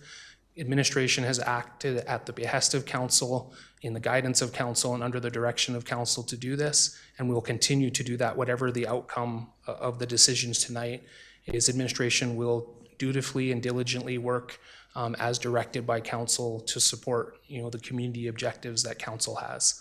And I think that's probably, Mayor, where I'll leave it, although I'm very happy to answer any questions if my comments have spurred any specifically. I don't see lights on. I think that was a good summary of what we talked about. Oh, there is one. Councillor Flowers? One comment. I do appreciate Mr. Derricott's comments about all the work that was done, but I do feel rushed. And I know that it is our document, and we didn't hear anything for about a year. We had all kinds of updates and workshops last year, and then it got bumped. And because we were all the same council, we're able to move it forward now. But if we'd been all new people up here, there would have been another delay. So I just feel rushed between the public engagement and the decision making. I know there's been a million things done behind the scenes and a ton of work done, but this is my perception from the seat that I'm at. And this last bit feels rushed, and because it is so important, it feels like a big responsibility. Yeah, good comments. Thank you. Don't see any other lights on. Just want to circle back and make sure we're all clear on what's happening. So second reading, voting in favor passes the bylaw while we need to go to third reading. That would pass the bylaw. I anticipate Councillor McFadden is laying in wait to have a motion arising. You have some words that you're... I have some words. You make me sound like a shark, but I have some words. I didn't mean you're circling. I said you're laying in wait. So everybody's clear on the process? Okay, I will call the question. All those in favor of second reading? Those opposed? Okay, that carries. We would need a motion for third reading. Councillor Reid? For the bylaw? Bylaw 01-2022. Okay, all those in favor of third reading? Those opposed? And that is carried. Thank you, planning team, for the presentation. There's a light coming on. That was my, are you waiting? Councillor McFadden, you have a motion arising? I have a rising motion, yes. So there's a bit of, I really liked Councillor Nagel's point about the RMX and the suggestions from the RCAO. So I am proposing that Council direct administration to amend Bylaw 01-2022 so that no minimum lot size below 300 meters square, and to bring that back to Council for consideration at a future Council meeting within 3 months. Okay, everybody understands the motion? Councillor Nagel? For clarification, is that with regards to our LD as well as RMX?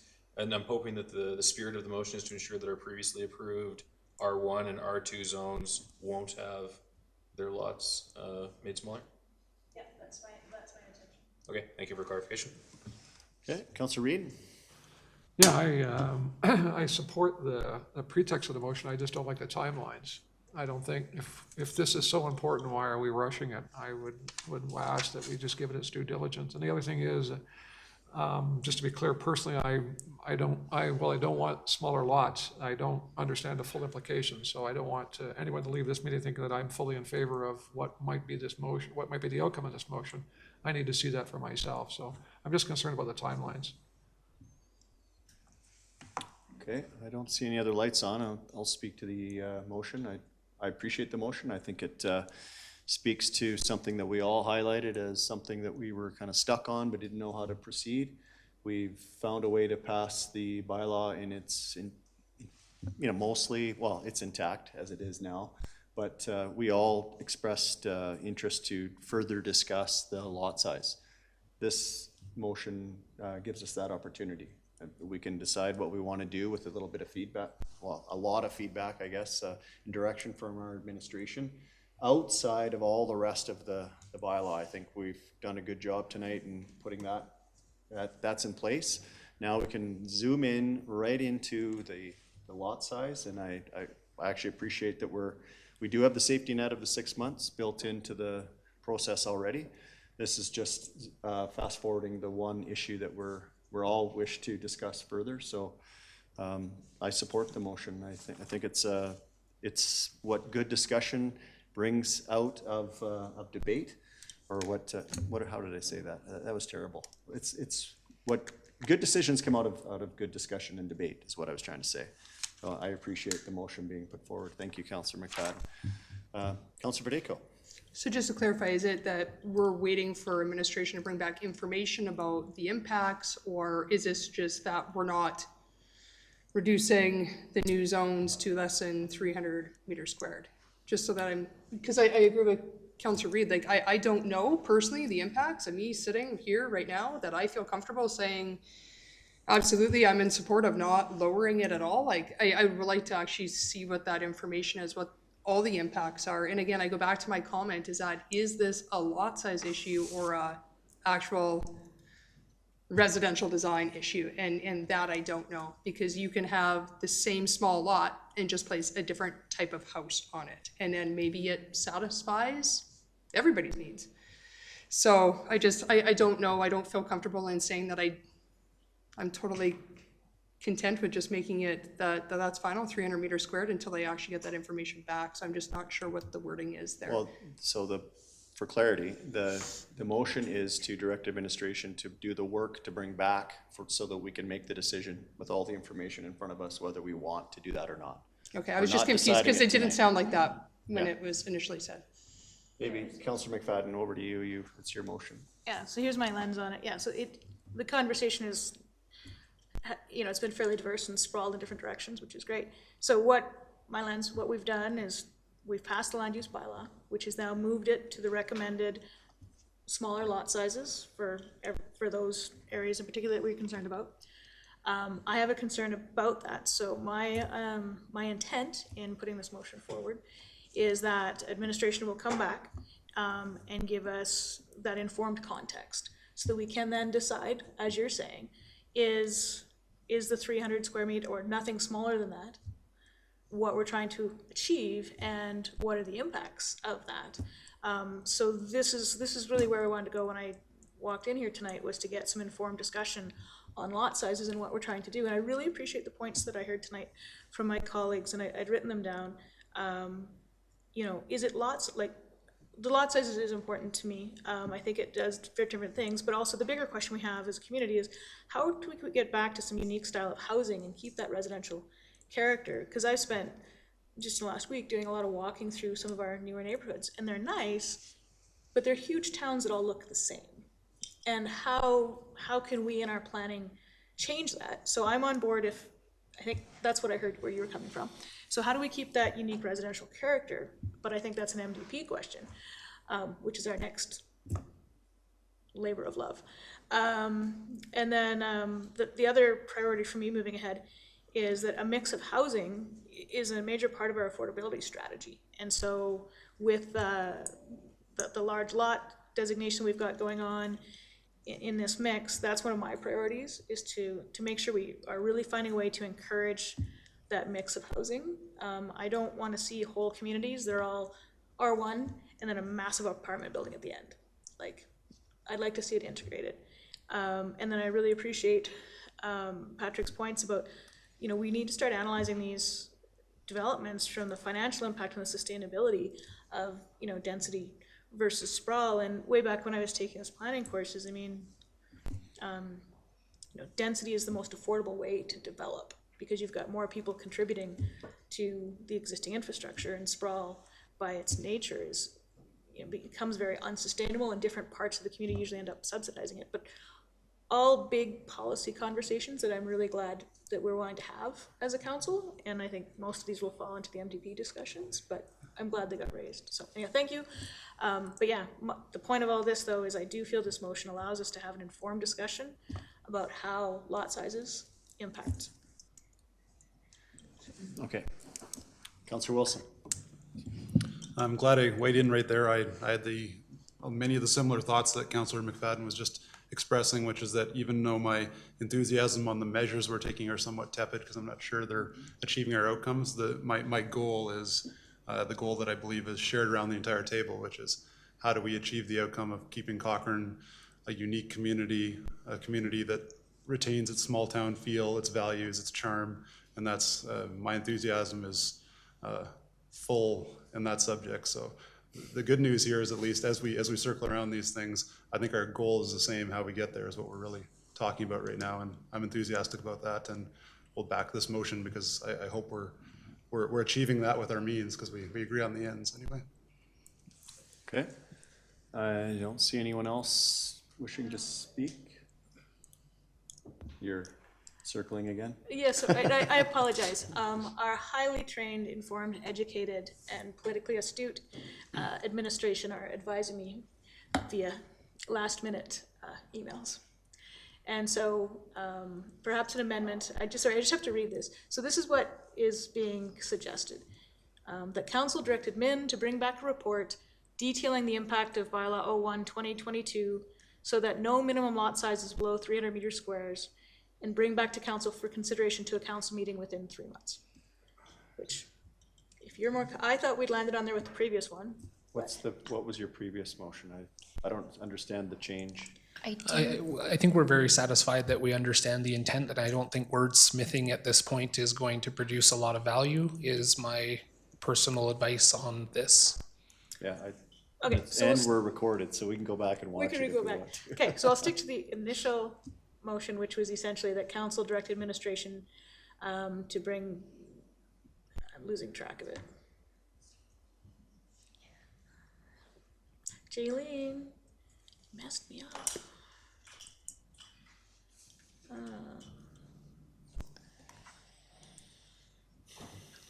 Do any members of council feel unclear on the motion or its intent? 3 months. 3 months. So I was being generous. I added the extra month because I'm trying to be. Half the time of our phase 6 review. Yeah. I do have a point of clarification that may help Councillor McFadden. I believe the motion that you are trying to make is that you do not want to see the lot size lower than 300 meters square if it is for a single detached dwelling, keeping in mind that we have semi-detached dwellings in the R2, current R2 district, or previous R2 district and new RMX district, that their lot areas are at 250 square meters. We also have street-oriented townhomes that would be impacted if we significantly increase those to what a single detached dwelling is. So I just wanted to clarify whether I think we're diving a little bit too deep. I think the motion is to ask for all of that information to come back, and we may at that time go, oh, okay, didn't know we were gonna do that, so we're gonna do this now, or nothing. So I think we leave it alone as I think everybody understands the intent. Yes? Yeah. Nothing gets smaller. When you're interpreting the motion, Yeah. just go with the fact that nothing gets smaller. It doesn't necessarily have to get bigger, it just can't get smaller. Yeah, okay, so everybody's clear on the motion, 3-month timeline. We're gonna get a report back. It's gonna give us all the yays and nays and goods and bads of what this could contemplate, and we'll decide that at that date. Yeah. Okay, I will call the question. All those in favor of the motion are arising. That carries. Thank you, Councillor McFadden, for putting that on the floor. Would suggest we take a 10-minute break. Yeah. I know we have guests. Thank you for patiently waiting. 8 more minutes, 7 more minutes.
No, we're not live yet, right? Or we are live? Okay, excellent.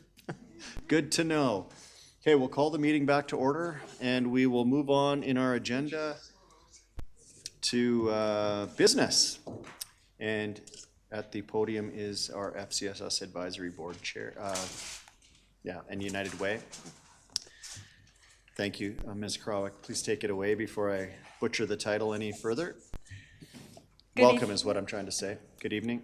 Good evening, Mayor Janang, members of council. I'm here this evening along with Valerie Borsos, our FCSS Advisory Board Chair, to present the FCSS and United Way funding recommendations for 2022. As you all know, Cochrane FCSS and the United Way of Calgary have a long-term partnership whereby we work together to fund local agencies who provide social services to the community. This partnership has been incredibly successful.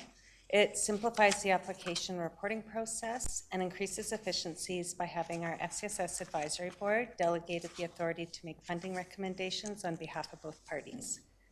Every year we receive a high number of grant applications, and this year was no different, leaving the board with difficult decisions to make. Our board does go through an intensive process whereby they review every grant application and go through a full night of discussion and debate to come up with the recommendations that are included in your package. We have a very passionate team of board members. All of the individuals named volunteer many hours towards FCSS and helping us support the social needs of the community. Over the past 2 years, our board has been incredibly supportive and flexible to ensure our community groups had the support they required to meet the extraordinary needs of the community during the pandemic. I also would like to acknowledge the work of the nonprofit organizations that do receive funding from us as well. They have risen to meet the needs of our Cochrane area residents through one of the most challenging times we've faced. The strength, resiliency, and innovation that these groups have shown provided critical support and resources for our community. So without further ado, it is my pleasure to introduce our Chair, Val Borsos, to say a few words on behalf of the board.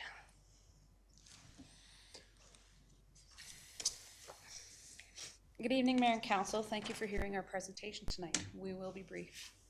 As Kim mentioned, or as you can see here, the FCSS Advisory Board actually spent some time revising processes and adapting some of our grant funding levels to see if we could better meet some needs that maybe we saw coming forward in the community. It's always exciting to see the variety of applications that we see coming through every year. The programs represent diverse groups that are working hard in our community to meet ever-changing social needs. You can see listed here, we had 13 applications come forward, 3 new organizations applied, 3 applications for our smaller grant level. Following the slide, you'll see the 10 groups that were funded or recommended for funding, and 3 applications were not funded in this year. I know you guys have a more detailed package in your hands that looks at more of the information carefully. I'm gonna let Kim just carry forward. So that essentially summarizes our presentation. We're recommending that council approve the grant funding recommendations outlined by the board as presented. Thank you. Well, first of all, I want to thank you for your patience for us getting to this agenda item. And thank you to you and your board for all the hard work that you do for our community. And obviously this is a great way that we can administer funds into programs that can really do some good work in Cochrane. So thank you. If you'd please pass that along to all the board members and volunteers that I think all the board members are volunteers. So yeah, Councillor Wilson, I believe you're our FCSS committee rep. Yes, thank you. I guess I'll start by moving that council approves the grant funding recommendations outlined by the Cochrane FCSS Advisory Board as presented. And other than, I have no questions other than just to thank Kim and our new chair, Valerie, for welcoming me into the group and getting me up to speed and being so patient with me. It's a great group of people there, and they're very talented, and I've just been lucky to be part of it. So thank you very much. Okay, motion on the floor. Councillor McFadden. Yes, thank you very much. Yeah, I very much support the recommendations, and I just wanted to say, thank you to the FCSS Advisory Board for all the work that you do, and and as you're passing on the the great news to the different groups. Pass on, I think, my thanks for all these different nonprofits that find an amazing way to step up and make a difference.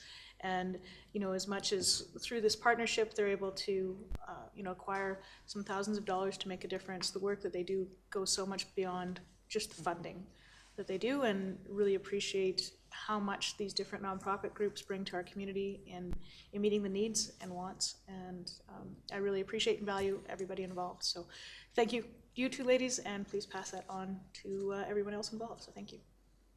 Thank you. Thank you, Councillor McFadden. Councillor Reid? Yeah, thank you. I too would like to echo those comments about the great work that's being done here, both by your group and the groups that are represented here. I had two questions. One is just to understand the applications that were not recommended for funding. I'm assuming those are the ones that were turned down, but even having read what the responses were in terms of the project description, it seems like you were able to accommodate them, or they didn't necessarily fit the criteria. So it doesn't seem like while it sounds sad that you would have to turn down anybody's application, the three seem to be able to address those. Am I reading that right? Through the chair to Councillor Reid, absolutely. We worked with each of those three groups to make sure they had different levels of support and different ways that we could support them other than grant funds. Yeah, no, that's great. And the other question I had, just out of curiosity, is part of the criteria that these individual organizations would do fundraising? Like I know some of them do fundraising on their own. Is that part of the criteria that you would look at assessing that in terms of determining the dollar value that you would award? We don't necessarily take that as part of the dollar value, but part of our obligation with United Way is to hold one fundraiser a year. So we are looking at strategies in how do we engage the groups that are receiving funding to help us work towards creating additional funds to put back into the community. Okay, thank you. Great job. Councillor Federico? Thank you. As somebody who sat on the board for a number of years, I know how difficult decisions like this can be, and dividing up funds when there's only a limited pot to decide where they need to go. I just wanted to say I'm happy to see some new names on there, and I think that's always been the goal, whether or not it's council, when we deal with our community grants, or for you, that we're not necessarily always seeing the same groups receive the same funding without encouraging them to kind of diversify or to become self-sufficient or to bring others on board so that we can allot other groups money. So it was good to see that. So kudos to all of you on the board, and good job. Great, thank you. Councillor Flowers?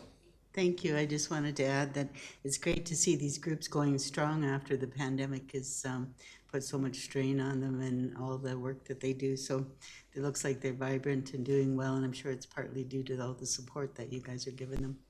But thank you for that. Oh, and our social recovery task force, we knew a lot of these groups when we worked through it, and we talked about having a follow-up meeting with some of them too. So the mayor needs to get on that. But thank you. Councillor Flowers is giving me more work to do. Excellent. I don't see any other lights on. Motion on the floor is to approve the grant funding as recommended or outlined. So I'll call the question. All those in favor? That carries unanimously. Thank you again for all your hard work. Great, thank you. Yeah. Still in the business file, we have Parks and Recreation Committee 2022 work plan, and I believe we had this discussion at the Committee of the Whole, and this is to endorse that plan officially at the council table. Did I just steal your? Good evening, Mayor and Council. That is correct. This proposed plan was before you last week at the Committee of the Whole and is now here for Council's adoption. All right, short and sweet. Councillor McFadden, we heard at length from you at our Committee of the Whole meeting as chair of the Parks and Rec Committee. Do you wish to put the motion on the floor? Just because I enjoy irony, I'm more than glad to move the recommended action. Okay. Any discussion, questions? The Committee of the Whole has done its job and informed us about what we're about to do. Call the question. All those in favor? And that carries. Thank you, Ms. Lowe. No finance, no notices of motion. Mayor's report. I do have little bit, things I'd like to share. I printed off this big thing, but I don't know if I'm gonna say it all, but I, obviously been busy doing other things and council work, et cetera, but I just think that as we get closer, I guess tomorrow is is March 1st. Hello. It's been a long night already. It's actually been a really long day. But obviously the provincial restrictions are relaxing, and I don't want to get into all of the history of what that has been, but having shared that journey with you and almost everybody in administration, it's been difficult on all of us, and in each in our own way. It's unique. And I guess what I'm asking, first of all, let me say I'm going to be happy to see everybody's smiling face without a cover on it in the future, and looking forward to getting back to human connections, handshakes, hugs. We've been talking about that for quite some time. And while we're all celebrating this, I think the message I'd like to give tonight is that as leaders in our community, and whether you're a councillor or administrator, I would ask that we share a message of positivity while we're embarking and coming through this threshold of, okay, that's behind us. I actually believe the hard work for us as leaders is about to begin, and that's where easing people out of restrictions or easing people back to whatever normal is going to be. We're all in a state that's heightened. I know everybody's, I know, maybe I shouldn't speak for anyone else, but I know I'm at a heightened state. I know the people that are approaching me are quite agitated and easily, you know what I'm trying to say. So I think we're going to need to have an extra layer. I think we're going to have to take a deep breath. We got to find our calm, and as a group, we need to help lead our community out of this, and I know that we can. So I just, if you need my support in doing that, I'm here, and I know that if I need yours, that you will be there for me as well, and I think that's how we will get through this together. And I just look forward to, I guess I'm just trying to encourage you as leaders to take that message out into our community as we find our way into what after tomorrow or tomorrow morning brings. So, and that's where I'm going to end my mayor's report today. I don't know if anybody has a council report. Councillor McFadden? Yeah, it's not necessarily it's a blend of things, I guess.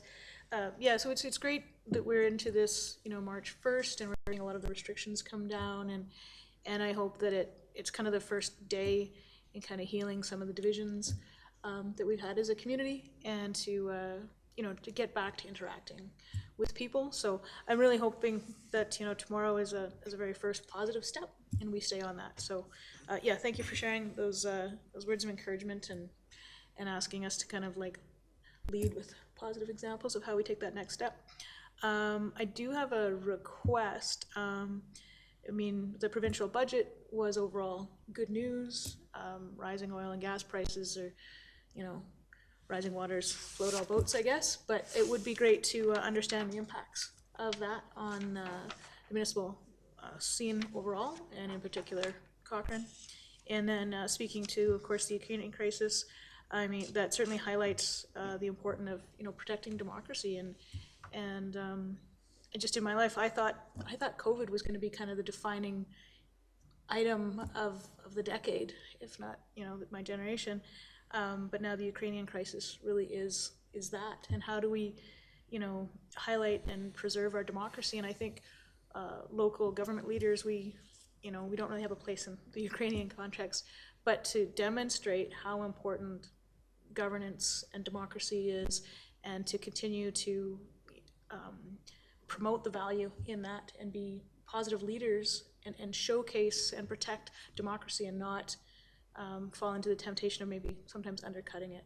So I think we're really in a time now where we have to find ways to protect our democracy, and my heart goes out to anyone involved in the Ukrainian crisis. It's a terrible thing to see going through, and I'm really glad that we're letting the bridge up, and I hope that's for an extended period of time. I don't know what our parameters are around that, but you know, we're living in a time of great change, and I think it's on us as leaders, and it's tough because we're living it too, to just, you know, step up and help people find, you know, to treasure our democracy and find the best way through for our society. So it's a challenging time, and I know we've all kind of had to occasionally take a breather, but you know, we live in an amazing community, and I think we can showcase what good government can really look like.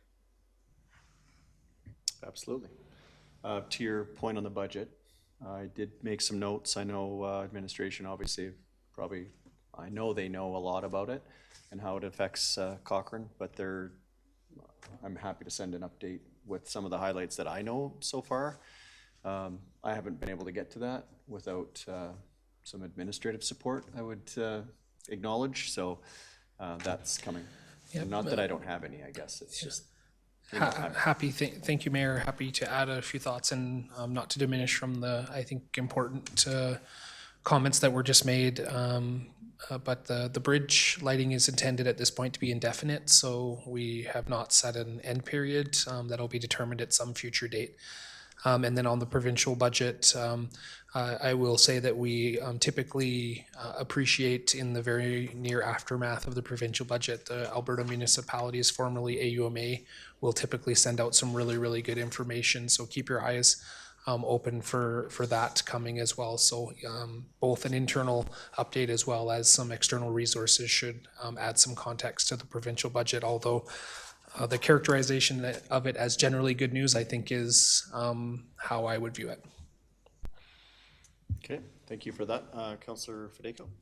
Just curious if we had a flag request as well, and not that I'm trying to go down that hole, but just I've seen some posts, and so I was just curious whether or not we did get a request for the Ukrainian flag. Yeah, I don't believe that we have received a formal request as of yet. Okay, thank you. Yeah, okay. Good question. No other reports? Okay. We do have an in-camera session tonight. We need a motion to go in camera. There will be no decision coming from that. Councillor Reid, all those in favor? That carries. We'll take a 2-minute break to let the feed